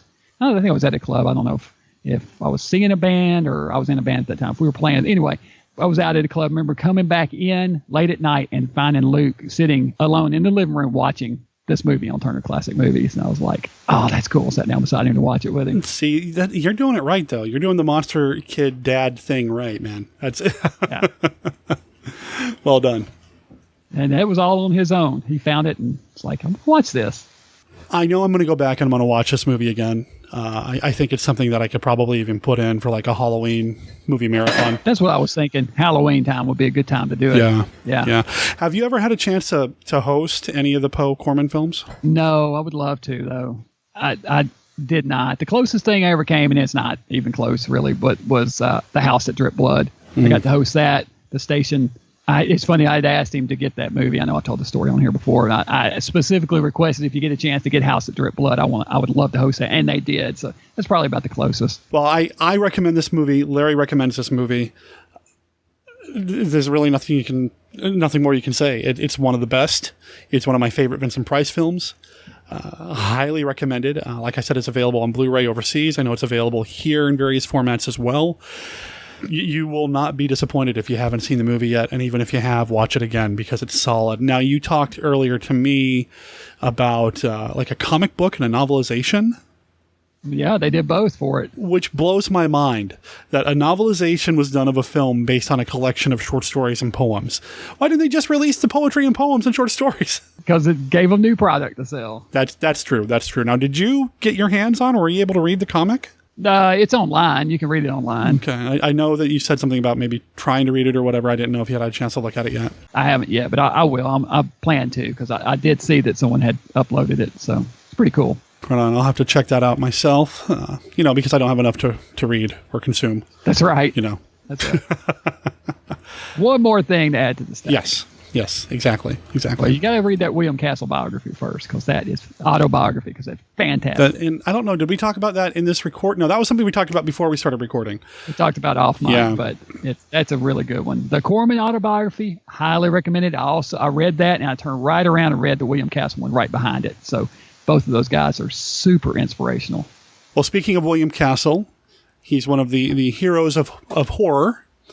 Is it fair to say, can we say that you're going to be talking about William Castle in the future on your YouTube channel? Absolutely. Absolutely will be. So I'm sort of looking at it like this new series I'm doing, Heroes of Horrorwood, is sort of like, I guess, a Dr. Gangrene Hall of Fame, sort of. It's just people that I really, really like, my favorite creators, and I just want to spend a little time talking about them. So far, as of this recording, you've only got the one hero that you've done so far. You're doing a different hero of Horrorwood every month. This month is Roger Corman. By the time this episode goes out, we'll be into the second month. Can you say what the second month is going to be, or do we want to leave it as a surprise? I'll just keep it as a surprise. I'll probably wait and skip a month. I won't do one every month. Oh, okay. But, yeah. And I know I've got Halloween coming up after. I may squeeze one in before then, though. Okay. But I kind of keep it a secret. Okay. Well, I know what it is. Yes, you do. And if you join my Patreon page, I'll tell you. No, I'm just kidding. Yeah, there you go. Well, I'll make sure there's a link in the show notes, of course. I'll start a Patreon, and for everybody that gives me $1,000 a month, I'll let them know what it's going to. Oh, okay. Is that how it works? That's reasonable, right? Sure. I haven't done the Patreon yet, but I may at some point. I did join it the other day. Well, I will make sure there's a link in the show notes to this, to your YouTube channel and your website as well. I mean, everything that you're doing, you put it all online. You're about to get into the very busy time of year for you with September and especially October. Yeah. Lots of stuff coming up, and I'll make sure people can find you at drgangrene.com. Yes. One of the things I'm doing is hosting at a drive-in. This is the third year. They call it the Creepy Cruise In, and it's in Georgetown, Indiana, at the Georgetown Drive-In. And I'll be hosting Race with the Devil, the Peter Fonda movie, which should be a lot of fun to show. They like to show creepy car movies. So last year we showed The Car. When does that happen? That happens end of September. I can't remember the 20-something, I think. But it's that weekend. Okay. Yeah. Listeners, if you're in the area, you got to check it out. Right. You got to support the multi-Rondo award-winning Physician of Fright, Dr. Gangrene. And a chance to go to the drive-in, which is always fun. I love the drive-in. Listen to you downplay, being there. Come on. I mean, gets to see some cool movies, That's right. Go to a drive-in, hang out with the doc. Come on. Should be a great night. Should really be a fun time. If I was anywhere near there, I'd be showing up. Oh, absolutely. I know you would. And we'll give something fun away and have some contests and things going on there. Last year, we gave away a real cold dead body. And the year, which was, of course, frozen turkey. And the year before that, we gave away an actual car. There was no engine in it, but it was a car. We gave away a car. You know what they're giving away this year? I'm not sure yet. Okay. I'm looking into a couple of things. So depends on what he's able to find, but not sure what we're doing yet. Well, I wish you the best, man. I enjoy what you do. I'm a fan. I'm a friend, but I'm also a fan. I really enjoy everything that you put out. Definitely. Thanks, man. Supporting Dr. Gangrene is one of the things that I love to do. One of my favorite horror hosts. Definitely worthy of all the awards and then some. And I appreciate you spending some time with me on Monster Kid Radio during Edgar August Poe. Awesome, man. Thanks. And thanks for letting me talk about Tales of Terror, or Terror, as a guy at the drive-in. So he used to have it called at the drive-in of Terror every Halloween. He would show a marathon of, welcome to the drive-in of Terror. So Tales of Terror. Okay. Tales of Terror. Check it out. Sounds good. Thanks again, man. Thank you, man. Larry, thank you for being part of the show once again. I love having you on the show, man. We got to have you back on the show more often. I know there's time zones and you're busy and I'm busy. Well, not as busy anymore, but we got to make time for it. I enjoy having you on the show. You're a great friend. You've been a great supporter of Monster Kid Radio, and I hope to throw a little bit of support your way. So listeners, please check out drgangrene.com to see what he's up to. That's Dr. DR. It's not necessarily spelled out. So just go to DR and then gangrene.com, or follow the link in the show notes to see what's going on with him. And then look him up on YouTube as well to check out the Heroes of Horror YouTube series. If you haven't caught up with it, check out his Fantastic Films of Vincent Price YouTube series. Just check out all of his YouTube videos. They're all good. He brings a level of production that, well, I aspire to with my own YouTube projects. Larry's the man, so check that out. And he mentioned he's going to be hosting at the Georgetown Drive-In. Now, I went to their website, georgetowndrivein.com, and there's nothing on there yet about the cruise in that he's going to be hosting. But head over there, check it out, maybe sign up for their email list so you can be updated and informed about what's going on at the Georgetown Drive-In. It's in Georgetown, Indiana. And of course, if you do go, let them know that you heard about them here on Monster Kid Radio. Thanks again, Larry. I will take you to a place where my friends foregather. There you will find stories of such blood-curdling terror it will make your toes curl and your hair reach up towards the sky. He likes to take you by surprise. He likes to leave a very special calling card. It was the best blood I have ever tasted. He's giving you a very special invitation. 3 stories to shock you, chill you, thrill you, and make you laugh. Welcome to the Monster Club. There's a face at my window as the darkness closes in. Everybody knows about garlic and stakes through the heart. Yes, we all have our cross to bear. I'm just a sucker for your love. I'm just a sucker for your love. I'm just a sucker for... You are one of his kind now. You have to be staked by your own men. You made them all the same. Don't want to know your name. Just come back again and pay the stripper. So let the show begin. I'll show you everything. Pull out the safety pin. Songs by B.A. Robertson. Don't you look down on me. Night. With the strange twisted. The Pretty Things. The Viewers. Tell me I'm not going to let you go until you do. We must have our food. But remember, he likes to take you by surprise. You've been invited to the Monster Club. Come at your peril. Welcome to the Monster Club. Hello, everyone. I am Rod Barnett. I'm Troy Gwynn. And we are your hosts for NashiCast, the podcast about the films of Paul Nashi. We, for over 5 years, have brought you the joys of Spanish cinema, filtered through our brains to you. Yes. Now, what is it that qualifies 2 Southern boys to talk about films that came out of Spain? And I can't think of a single thing. There's nothing that qualifies. Nothing. Except that we just love them. We love them. NashiCast covers the films of Paul Nashi and any other Spanish horror film that we can pretend we know something about. Yes. If you love beautiful women wearing incredibly short miniskirts in subarctic temperatures, chased by werewolves in leisure suits. If you love werewolves, vampires, unidentifiable beasts, or crazy people driving women around and talking like a maniac to them. Yes, flying cats, beheadings with axes. Blood that looks like melted crayons. Shambling zombies, yeah. Some of the films that we've covered in the past are Mark of the Werewolf, Howl of the Devil, Vengeance of the Zombies, Horror Rises from the Tomb, Tombs of the Blind Dead, Vampire's Night Orgy. Ooh, yes. Join us on this journey through the golden age of Spanish horror where Paul Nashi, Leon Klimovsky, Jess Franco, Amando D'Osorio take us through a filter Espanol. Join us for the NashiCast. It It's coming. The world's craziest fun and fright show, the Lemon Grove Kids Meet the Monster. It's so scary, so crazy, we dare you to see it. We dare you to see the Lemon Grove Kids Meet the Monsters. The screen's funniest and wildest teenagers in the craziest fun and fright show you've ever seen. We'll see weird and frightening movie monsters, not only on the screen, but in the audience, alive and in person. See the horrifying Mad Mummy come to life and go into the audience to get you. We warn you, don't come if you're chicken. This show is not for sissies.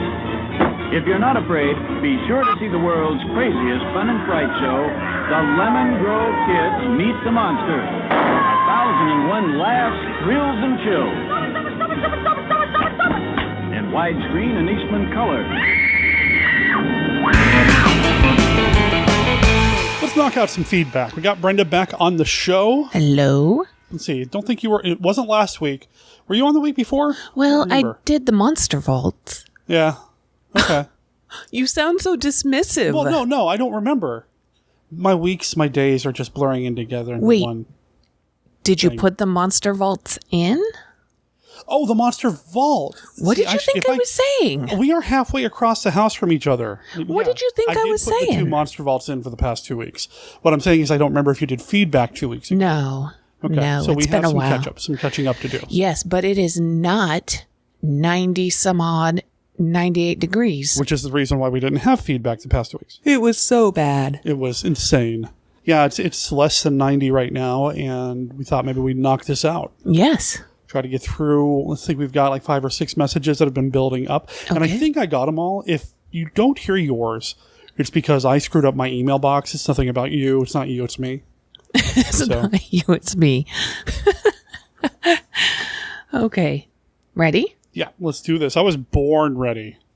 Okay. My middle name is Ready. Not really, but okay. No, not really. My middle initial is M. So unless you're spelling ready like the Russian way or something. Really? Or ready. Ready. Yeah, that's more like me. That's more like me. Hi, Derek. Hi. What a pleasure it is to listen to your podcast. What a pleasure it is to be heard.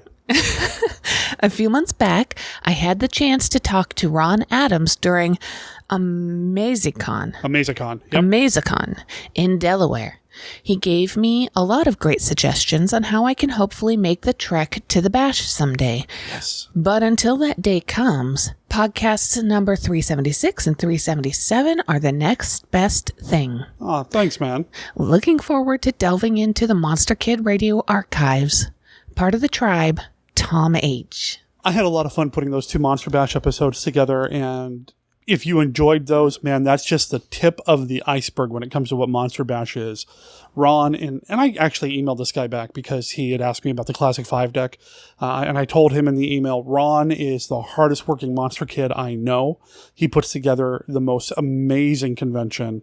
Monster Bash is tops, man. Tops. And he hits up all these other cons too, promoting. Just this past weekend, he was at Pulp Fest. Don't you have older episodes covering the Bash as well? So if you go back into the archives, and it sounds like he is, you'll find some coverage from last year's Bash as well as the first time that we went several years back. As you go further back into the archives, the equipment issues start to pop up. There was a good run where I was having computer problems. So you might hear some less than stellar technical stuff happening, but the content's solid because I've always had solid guests and people on the show, and you guys and gals make this show awesome. Right. Well, maybe if you have the time, you could put what number episodes those are in the notes. I should do that. Yes, you should. I should do that. I'm smart. Dear Derek, I hope this finds you and yours in the best of health and spirits. I'm a fairly new listener of the show. Thank you for all you do. I have sadly not been able to attend the last few Monster Bashes, and your coverage makes me feel both like I was there and wish I had been. As I'm behind on the podcast, I don't know if you've found work yet. I hope you have, and that you're keeping the Bill Beast at bay. Best, Robin X. Roman? There's an apostrophe over it. I don't know if that... how that makes it pronounced different. But what does the X stand for? The X stands for Make Mine MKR. I love that. I love that. So, job. Yeah, I don't have one. No. And you're trying to make a run at doing audio editing and making that work because you're so passionate about it. I'm passionate about it, and I've had people tell me I'm good at it. So I'm trying real hard to find some work in that field. I have been doing some work for the Lovecraft Historical Society. They've got an upcoming audiobook, and I've been lucky enough to edit 4 of the short stories that will be in that collection. They do the narration, send me the file, and I edit it. Mm-hmm. That's been awesome. And I loved doing it. And if I can find more work doing that, that would be amazing.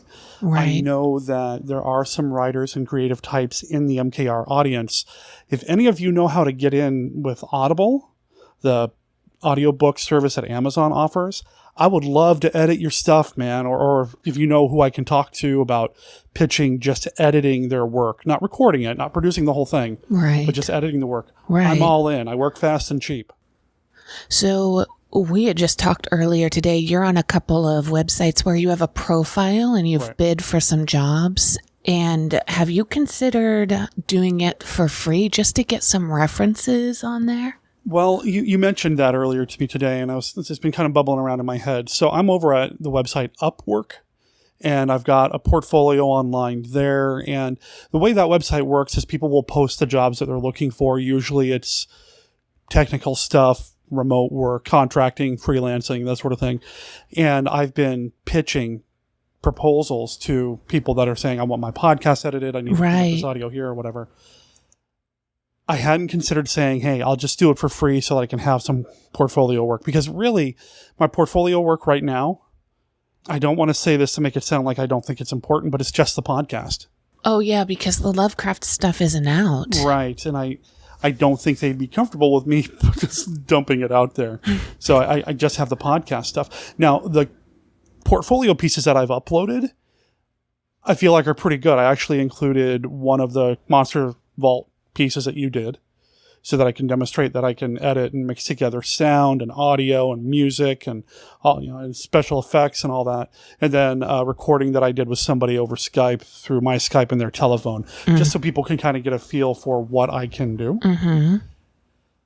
I don't know. We'll see. If anybody's had any ideas or leads, man, I'm looking. And the Bill Beast is coming closer and closer because we're having issues with the unemployment. So we're actually thinking of cashing out some of your retirement, which is so frustrating because 40% of that goes back to various governmental entities because you cash out early. And with everything that's happening, I've got medical stuff coming up next month that actually, by the time people hear this, it'll be this month. Right. I've got a surgery scheduled in the middle of August. And because I don't have insurance through my old job anymore since I've been separated, to keep the momentum going, and the surgeon that I'm working with, who I kind of like, despite the fact he's going to open up my nose like the hood of a car, which is how he put it. Right. I don't really want to start over. I mean, that's kind of where you're at, right, babe? Right. I have insurance, but even though I work for a health plan, it's not great insurance. It's very restrictive. It's very hard to get prior auths, and the surgery you're having includes something that's pretty rare. What do they call it? It's not a flap. I have a collapsing nasal valve. Right. Or not just one. I have two. Right. I have 2 nasal holes. So my fear is that... I'm glad I clarified that in case people were wondering about how my nose works. I have 2 nasal holes, nostrils. Yes. And my... What is wrong with this? Is why I'm a good podcaster. This is why, hire this guy. My concern is that most likely my insurance won't cover that, but that will greatly increase your quality of life. So we're going to pay for Cobra for a month. Right. So, we're listing things on eBay. And one of the things we had discussed is potentially me reading a story and you editing it. Right.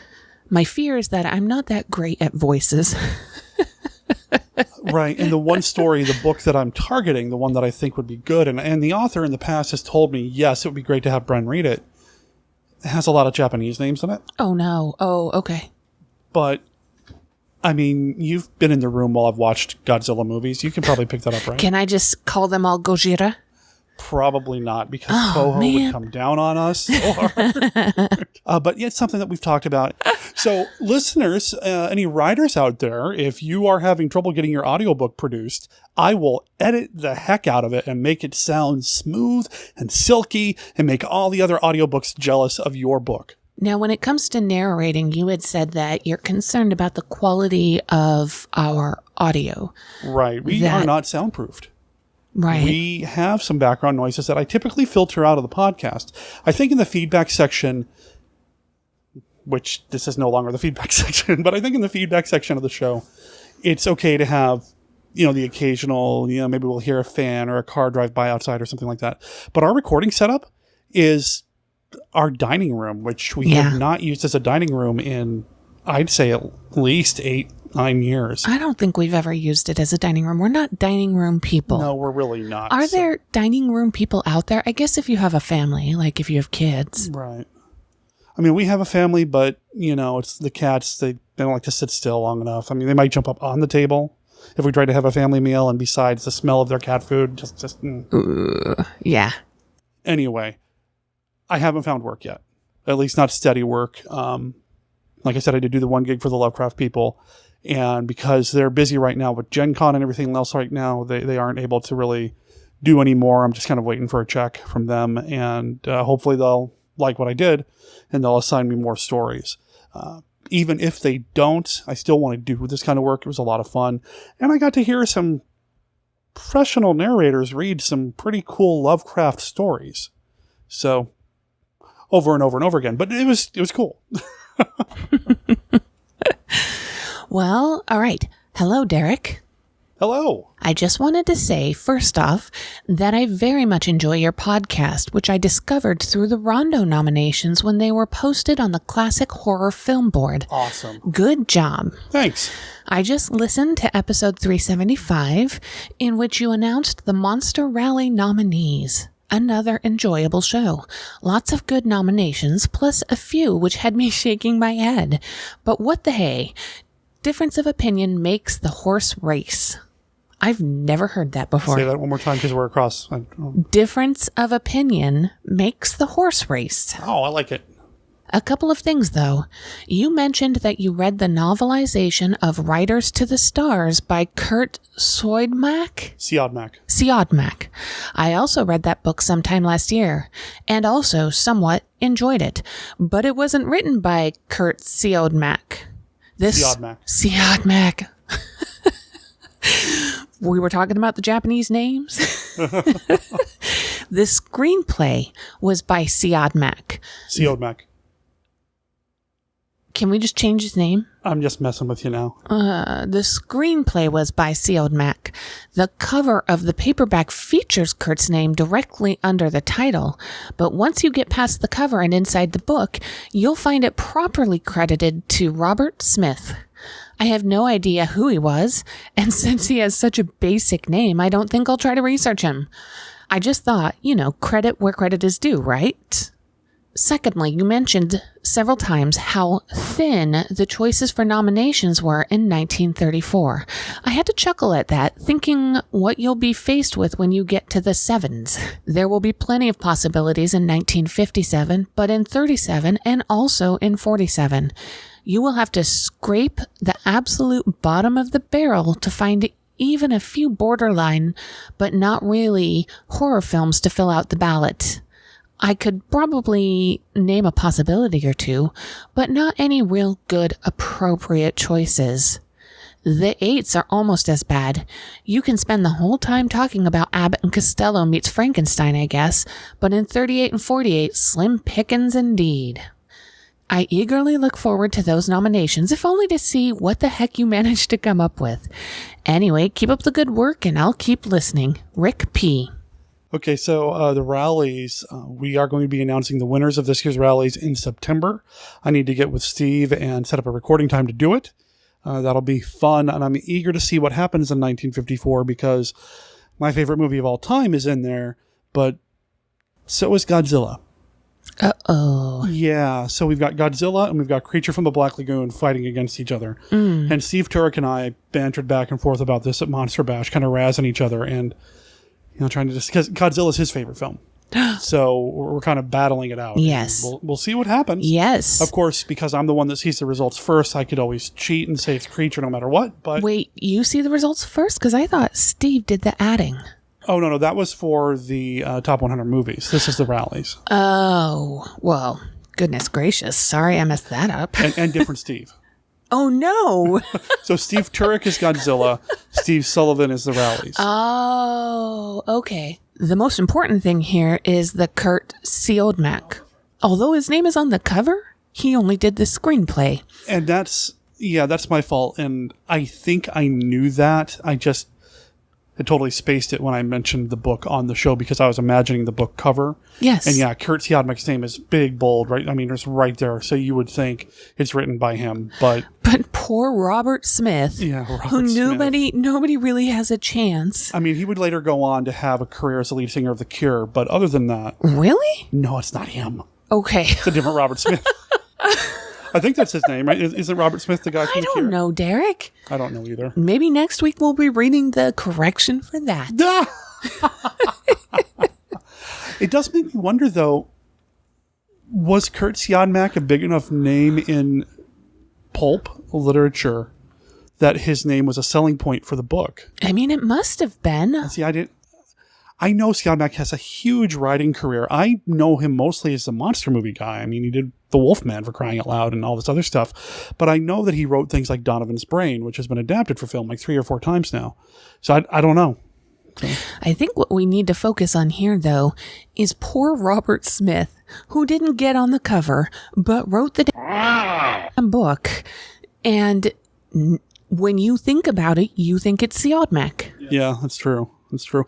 It is slightly different, well, very different than the movie. But it's got some really cool stuff in it, too, and I remember really enjoying it. But next time I read it, I'll make sure I remember Robert Smith wrote it. Robert Smith wrote it. Yes, keep him in your mind as you read. Oh, I'll keep him in my heart.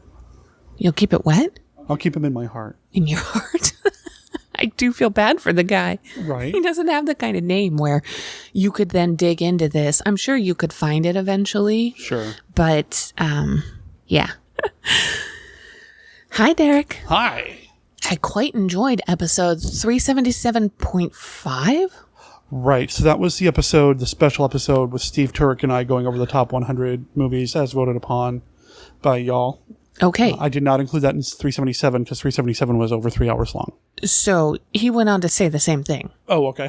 I quite enjoyed episode 377.5 featuring you and Steve Turek discussing the top 100 classic monster movies poll results. Just a few comments on the poll. Okay. I am the person who voted for Revenge of the Creature without voting for Creature from the Black Lagoon. It was you. And he signed his name. Revenge has more humor, including that weird scene where the creature throws the guy on the beach and he just kind of floats for a while before hitting a tree. Yeah. Revenge has less contentious characters.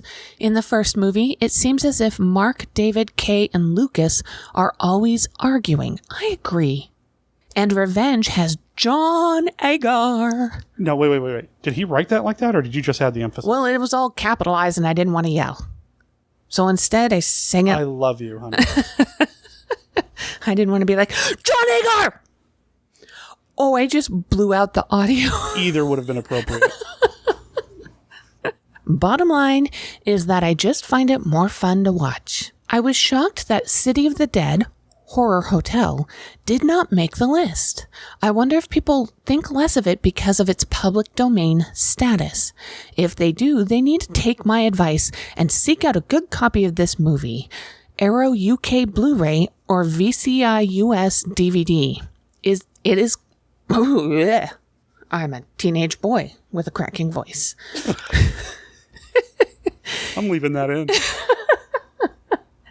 It's great. It is great.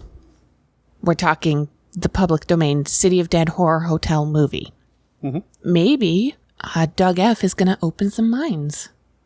Oh, is that the end of the... Okay, I didn't want to cut you off. I didn't want to cut in. Well, no, it's not the end of the email. Oh, okay. Sorry. I just decided to talk about it right now. Okay. No, that's fine. I wasn't shocked, but I was disappointed that not a single Mexican monster movie made the list. Brainiac was my choice, another fun movie. I know tallying up all that information can be quite a chore, so big thanks to Steve Turek. Although the thanks is in quotation marks. A big thanks to Steve Turek. Yeah. I know he means... Thanks. It's just quoting him, but You're yes. welcome. I enjoy your show, like your enthusiasm, appreciate the fact that your episodes appear like clockwork and are well recorded. Keep up the good work. Doug F. Mexican monster movies, there should have been more on there, but I think part of it's just a familiarity with it. We don't do a lot of We've never done a flat-out Mexican monster movie here on the show that didn't involve luchadors. Oh. And that's unfortunate. I need to spread my wings. Yeah, what about Cinco de Mayo? Oh, Lucha de Mayo. You have ruined No, I me. did it again. Lucha de Mayo. No, it's not mayo, honey. It's not like the condiment. Well, those are all luchador movies, so is what I'm saying. Why? Because it's lucha. Well, do you want to next year do... No. Monstro de Mayo? De Mayo? I love you for that, but no. I'll still do Lucha de Mayo, but I do want to do some more Mexican monster movies on the show. The Brainiac's near the very top of my list. Really want to do that. And then there's another one about a witch woman I'm spacing on the title of. Yeah, and Ship of Monsters, man. Just that's such a crazy movie. Yeah, you should figure out when to fit that in. Or maybe you just need to have like one time a month. It's a Mexican or Russian monster movie. Or... There aren't very many, because, I mean, think about the era we're talking about here. Yeah. Soviet films from the 30s, 40s, 50s, 60s. There were a couple, but not nearly as much. And if they got released, they typically got snatched up by an American producer, brought them over here, shot a bunch of footage with women in bikinis, and then remade the movie inserting the bikini shots. That's actually amazing history. That would be fascinating. And I'm oversimplifying, but right. Yeah, I would like to get some more international stuff going here, and not necessarily just British, because I mean I could go British with Hammer and everything else, or City of the Dead, but I do want to get some more stuff in here. I've been talking with Dominique Lamses about doing some Japanese monster movies. She's really big on Japanese like ghost stories and folklore and things like that. She lived in Japan for a little while, and I would love to bring her on to talk about some of these things. It would be a lot of fun to do as well. But yeah, I need to get more international, man. I really do. I really want to. Do you want to take that on as a challenge once a month? You do an international monster? I don't want to commit because I don't know if I can make, but I do want to do more. Okay, all right. And then as far as City of the Dead goes, or Horror Hotel is the public domain title of that film. Yes. And that's how it was released here in the States. It was released to City of the Dead overseas and has a little extra footage in it. Not much, just a little bit. I love that movie. I'm kind of surprised too that it didn't make an appearance on the list. It's really solid. Christopher Lee is top notch, and that Arrow Blu-ray that you mentioned looks really good. I love that movie so much that the first article, or my first column that I wrote for Strange Aeons magazine, which hasn't come out yet, is about that film. Wow. It's really a solid movie. It's so good. I had a chance to introduce it at the Lovecraft Film Festival a few years back as well. So do you think people think less of movies that are in the public domain? I'm glad you said that, because when you read that out loud, my brain started turning. I wanted to address that or talk about it. I think sometimes there is a little bit of that. And I don't know if it's because they get shown a lot through horror hosts and on YouTube, and the accessibility of them, they're just all over. So the uniqueness of them isn't as high as, say, like Son of Frankenstein or something like that. But I do think there is just a little bit of maybe prejudice against, maybe prejudice is too strong a word. Right. But I think sometimes when people think of the public domain films, they think of those 50 packs, 50 movies on 3 DVDs, so the picture's not the best. Or in the case of some of them, the original print doesn't exist anymore, so all you've got is a really bad VHS or a transfer somewhere. Oh. I do think sometimes they don't get the kind of attention that some of them deserve. I'm not saying something like Manos, The Hands of Fate is as good a film as Son of Frankenstein. But I don't know. I think sometimes public domain films don't get all the respect they need. Huh. But then I also know there are people who are like, it's Universal Monsters and that's it. or it's Hammer and that's it. You know, I mean, I really feel like there's so much more out there. That's one of the things that I try to do here on MKR, and maybe I'm guilty of it because I don't do the Mexican monster movies. I haven't talked about City of the Dead yet, even though I love that film. So, I don't know. I'd be curious to hear what people think, though, about that. Yeah. Listeners, what do you think? Do you think that public domain films don't get viewed as highly or as respected as the studio releases, even if it's like a third-tier studio or even like a Poverty Row film? Well, although a lot of the Poverty Row films are in the public domain. Okay. Anyway, I'd be curious to hear that, though. monsterkidradio@gmail.com. Right in. I always think positively of them because you talk about them so much. And just because they were made in a different time or different circumstances led them to be in public domain doesn't mean they don't deserve the same consideration as movies that are harder to get a hold of. Night of the Living Dead is in the public domain. Yeah. And that's a bona fide classic. I believe it's in the Library of Congress. It's a solid film, but it's PD. And the original White Zombie, right? Yeah, the very first zombie movie. Right. You know, it's in the public domain. There are a handful of movies that I think sometimes do get a little extra light shown on them, even though they are in the public domain. But overall, I think, and maybe I'm just kind of wrong. I don't know. But again, I'd like to hear what people think. Hi, Derek. Oh, I'm just sitting here staring at you. Hi. You're trying to trick me. Oh, man. I have a question for you. I might have an answer. I have started to listen to MKR from the very beginning, and as host of the Midnight Monster Movie Madness, a very early podcast caught my attention. You had filmmaker Christopher R. Mim on talking about his movies. This sounds just like the stuff I would love to show at my event. I just now sent him a message to discuss this. I'm also going to order a few of his movies to view, and this is why I'm contacting you. Can you suggest a couple of his films? I am thinking The Giant Spider would fit nicely with my event, as I try to keep the monsters in the movies I show giant size. But going in this blind, so any input from you on this would be greatly appreciated. On a side note, sorry to hear about your job.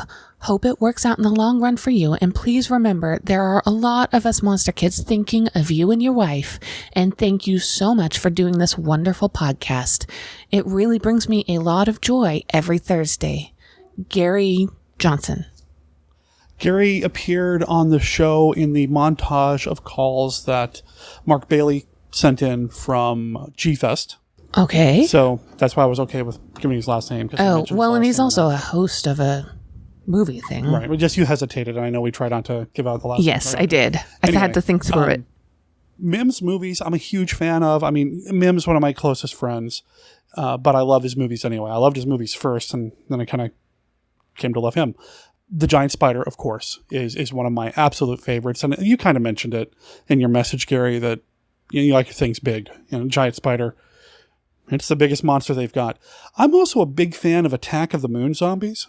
Oh. That one's a lot of fun and is really interesting and kind of cool to see where some of the characters that he's played with, that Mim's been developing throughout the course of several movies, kind of end up.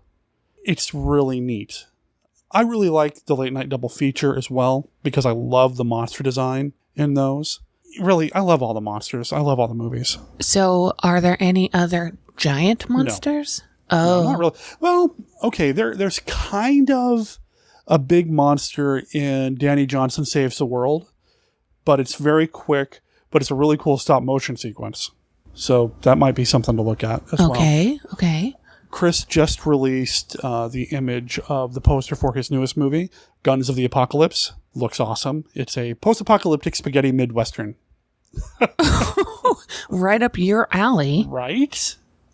No, I'm really looking forward to that. I think it'll be really neat. And I know he's also working on Queen of Snakes right now as well. And I've seen some of the prosthetics that Mitch Gonzalez has created for that, and they look awesome. I think when it comes to Mim's movies, and we talked briefly about this with Dr. Bob Tesla on the Monster Bash episode, where I was chatting with him and how he's involved with the Mimiverse. the first 3 or 4 films are a little more comedic. And then just as Mim grew as a storyteller, they get to be a little more, and I'm not saying they're like dead serious dramas. They have their comic moments, they have their jokes, but it's not just about that. Whereas sometimes in the earlier movies, there are sequences that are just about that. Does that make sense? Yeah. Demon with the Atomic Brain, also really, really good. I guess it's hard to pick favorites. I mean, House of Ghosts is great. They're all good, man. All right. That's really helpful, right? Well, and since he contacted Chris, maybe Chris will have some recommendations as well. Oh, Chris is just going to say buy my movies. Yes, which he should. He should. Well, they're $10 a pop. I mean, come on. Right. I was so proud when I sold some of them. That's right. You sold a couple to some coworkers. I think it was 3, right? To a coworker? Yeah. Yes. That's right. He was talking about what kind of movies he'd like, and I was like, oh, then you gonna love this. Right on. Well, that's it. That's the message that I got off Facebook, and I know that's the last one I have on the list of things for you to read. I don't know how long we've been recording, but I don't want to make you sit there at my computer uncomfortably much longer. That's okay. We're at 35. Okay. Yeah. So... Thanks for writing in, everybody. It's true, Again, yes. monsterkidradio@gmail.com is the best way to have your email read on the show. You can always send me messages through Facebook as well, and I'll try to sneak them in here, but email really is the best way to go here. Or voicemail, right? And you're going to ask me to read off the voicemail number. Well, I'll go over it at the end of the show. Oh, right. There's an MKR in it. 5 MKR are the last 4 numbers. You'd think I'd have that down. Yeah, I would. You really do. But I had to write it on the side of the monitor when we were doing MOZ because I just couldn't remember it. Right. Well, thank you for doing the feedback. I'm glad the weather dropped a little bit. Oh, man, for so many reasons. For so many reasons, I'm glad the weather dropped. The air conditioner, the one air conditioner we have is a window unit, which is right in the converted dining room area, which means we have to turn off the AC when we record like this. And it just spikes the heat. Yeah. No. So, thank you, Mother Nature, for cooperating. Yes. Thank you, Brenda, for reading emails. Of course. Thank you for having me.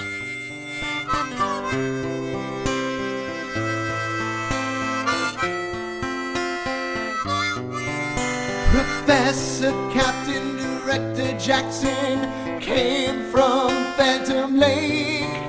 He came from another world, destination outer space.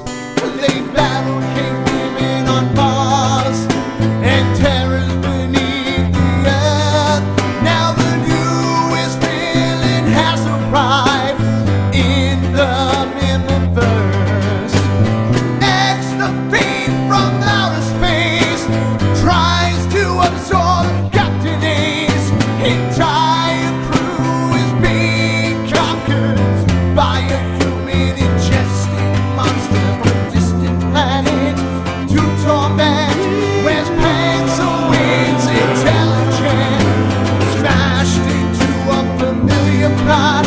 Oh man, I hope that Ridley Scott's at the late night double feature. At the late night double feature.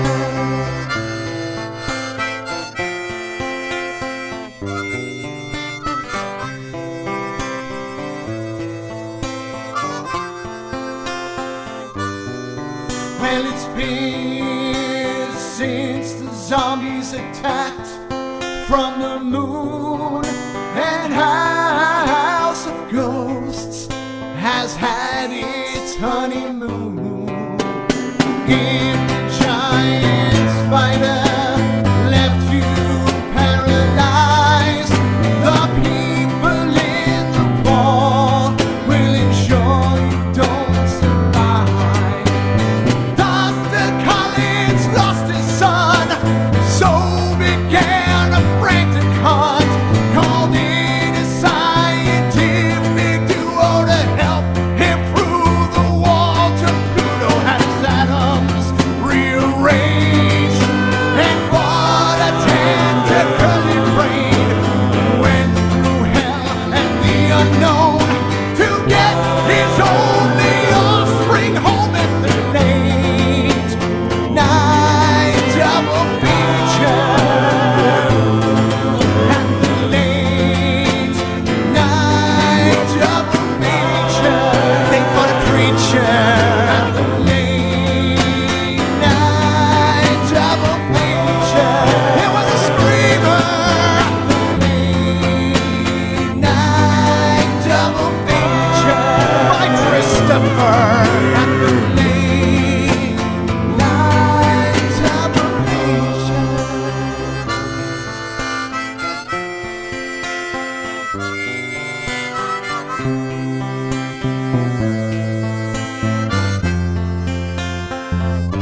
So that brings us to the end of this episode of Monster Kid Radio. I want to thank you for tagging along and being part of Edgar August Poe month here on the show. I'm having a blast talking about these Edgar Allan Poe movies.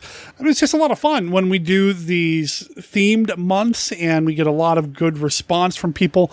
You know, last week's movie, The Crime of Dr. Crespi, I know some people have checked it out, like Jeff Owens of the Classic Horrors Film Club podcast.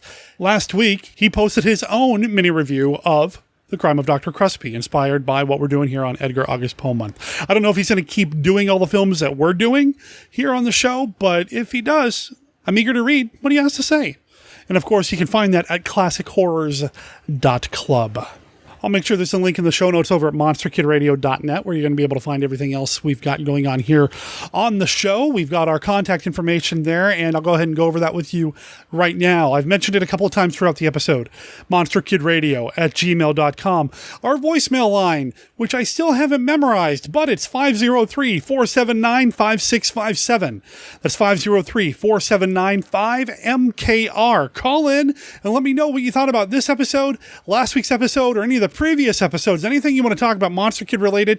If there's an event that you're going to that you want to talk about, you think Monster Kids might dig it, call in and I'll make a segment out of it like I do with Jeff Polier in the Weird Wednesday Report. If you have an event that you're going to and you want to maybe meet up with other Monster Kids or think other Monster Kids need to hear about it, call in and I'll put you in the mix. I really want to make this show a little bit more interactive. I know it's hard because I'm just sitting here at my computer in front of a microphone yakking and editing and putting something out there, but I really want to have the back and forth, the conversation, the community, the Monster Kid Radio heads, to use the term that Ken Blows uses, and I actually kind of like that, so I think I'm going to keep using it. The Monster Kid Radio heads, the community is amazing, and I know we do a lot on Facebook, a little bit on Twitter, but I'd love to hear from you. I'd love to get more emails, and you know, Brenda would like to read more of your stuff here on the show, and just to be more involved in what's going on here. You know, speaking of Ken, if you haven't listened to last week's episode, I highly recommend going back to it. Well, the episode's great overall, but Ken started a new segment on the show, the Famous Monsters of Filmland segment that he's doing, where he is pretty much indexing the magazine. Last week, he went through and pinpointed all the different issues of Famous Monsters of Filmland that reference the films that we're talking about here during Edgar August Poe month. Really fascinating. But at the end of that, there was a call to action. He was asking people to call in or write in with their own thoughts about Famous Monsters of Filmland. And I would love to forward that information to Ken. So again, monsterkidradio@gmail.com, or call it in to 503-479-5MKR. If you have any feedback from Michael Dodd or Jeff Polier, send it in and I'll forward it their way. Next week on the show, we're going to be talking about another Edgar Allan Poe film. Go figure. But for that one, well, it's not really based. I mean, it kind of is based on, okay, no. I mean, yes. The IMDb says it's inspired by or based on the Edgar Allan Poe story, Danse Macabre. You're going to have to come back next week to hear me talk about Castle of Blood with Rod Barnett from the Nashi Cast to explain just what in the heck that's about.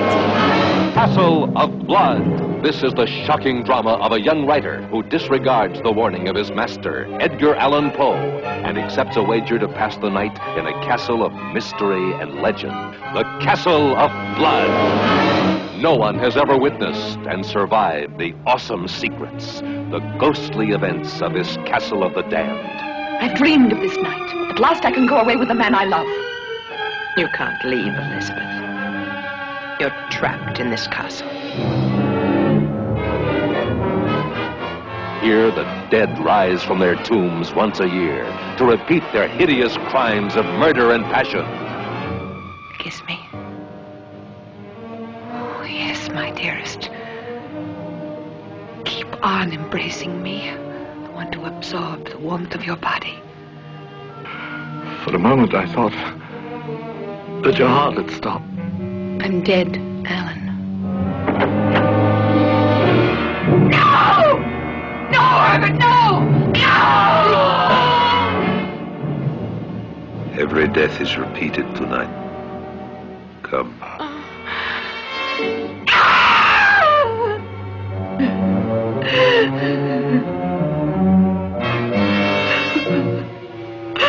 No, Elizabeth. Edgar Allan Poe's most gripping, chilling drama of horror and suspense. Castle of Blood. Rod's another one of those guys that I loved recording with, and I wish we could make it happen more often. I know I'm going to have him back on the show at some point to talk about War of the Planets, but, I mean, there's so many other movies out there that he knows a lot about that I don't. So I'd love to have him back on. And in next week's episode, during the conversation, I make an announcement about an upcoming project for Monster Kid Radio, something that I'm very excited about. It's going to be for the YouTube channel, but, I mean, you can watch a YouTube video, can't you? Go check that out. And earlier when I was playing the Classic 5 with Larry, I said something about the cards being available for sale. Well, they are available for sale. Just drop me a line and I'll tell you how you can pay for them and I'll get them shipped out to you. The core deck, 75 cards, is $15. The Universal expansion, the Hammer expansion, and the Monster Bash expansion, they are $5 a piece. Shipping within the U.S., $3. Again, just drop me an email at monsterkidradio@gmail.com or track me down on Facebook and I'll let you know how you can get your own copy of the Classic 5. Okay, that's the end of the show. Thanks again for being part of the experience for me. I look forward to coming back here next week with more Monster Kid Radio goodness. Between now and then, though, remember that Monster Kid Radio is a registered service mark of Monster Kid Radio, LLC. All original content of Monster Kid Radio by Monster Kid Radio, LLC is licensed under a Creative Commons Attribution, Non-Commercial, No Derivatives 3.0 Unported license. You know, I had somebody ask me what that means. Basically, everything that I create, I generate, it's owned by Monster Kid Radio, LLC. Yes, it is an LLC. It is an actual company. However, Michael Dodd's Vault of Monster Collectibles, that text, he owns that. Jeff Polier, when he calls in the Weird Wednesday report, he owns that recording. And the music we play here on the show is owned by the bands. Calling Dr. Gangrene by the Jeano Roid Experience from the album Themes from an Imaginary Spook Show. That belongs to the band, the Jeano Roid Experience. Check them out. You can find them on Amazon and anywhere else you can download, stream, or purchase music online and let them know that you heard about them here on Monster Kid Radio. My name is Derek M. Cook. I'll talk to everybody next week when we check out Castle of Blood. Ciao.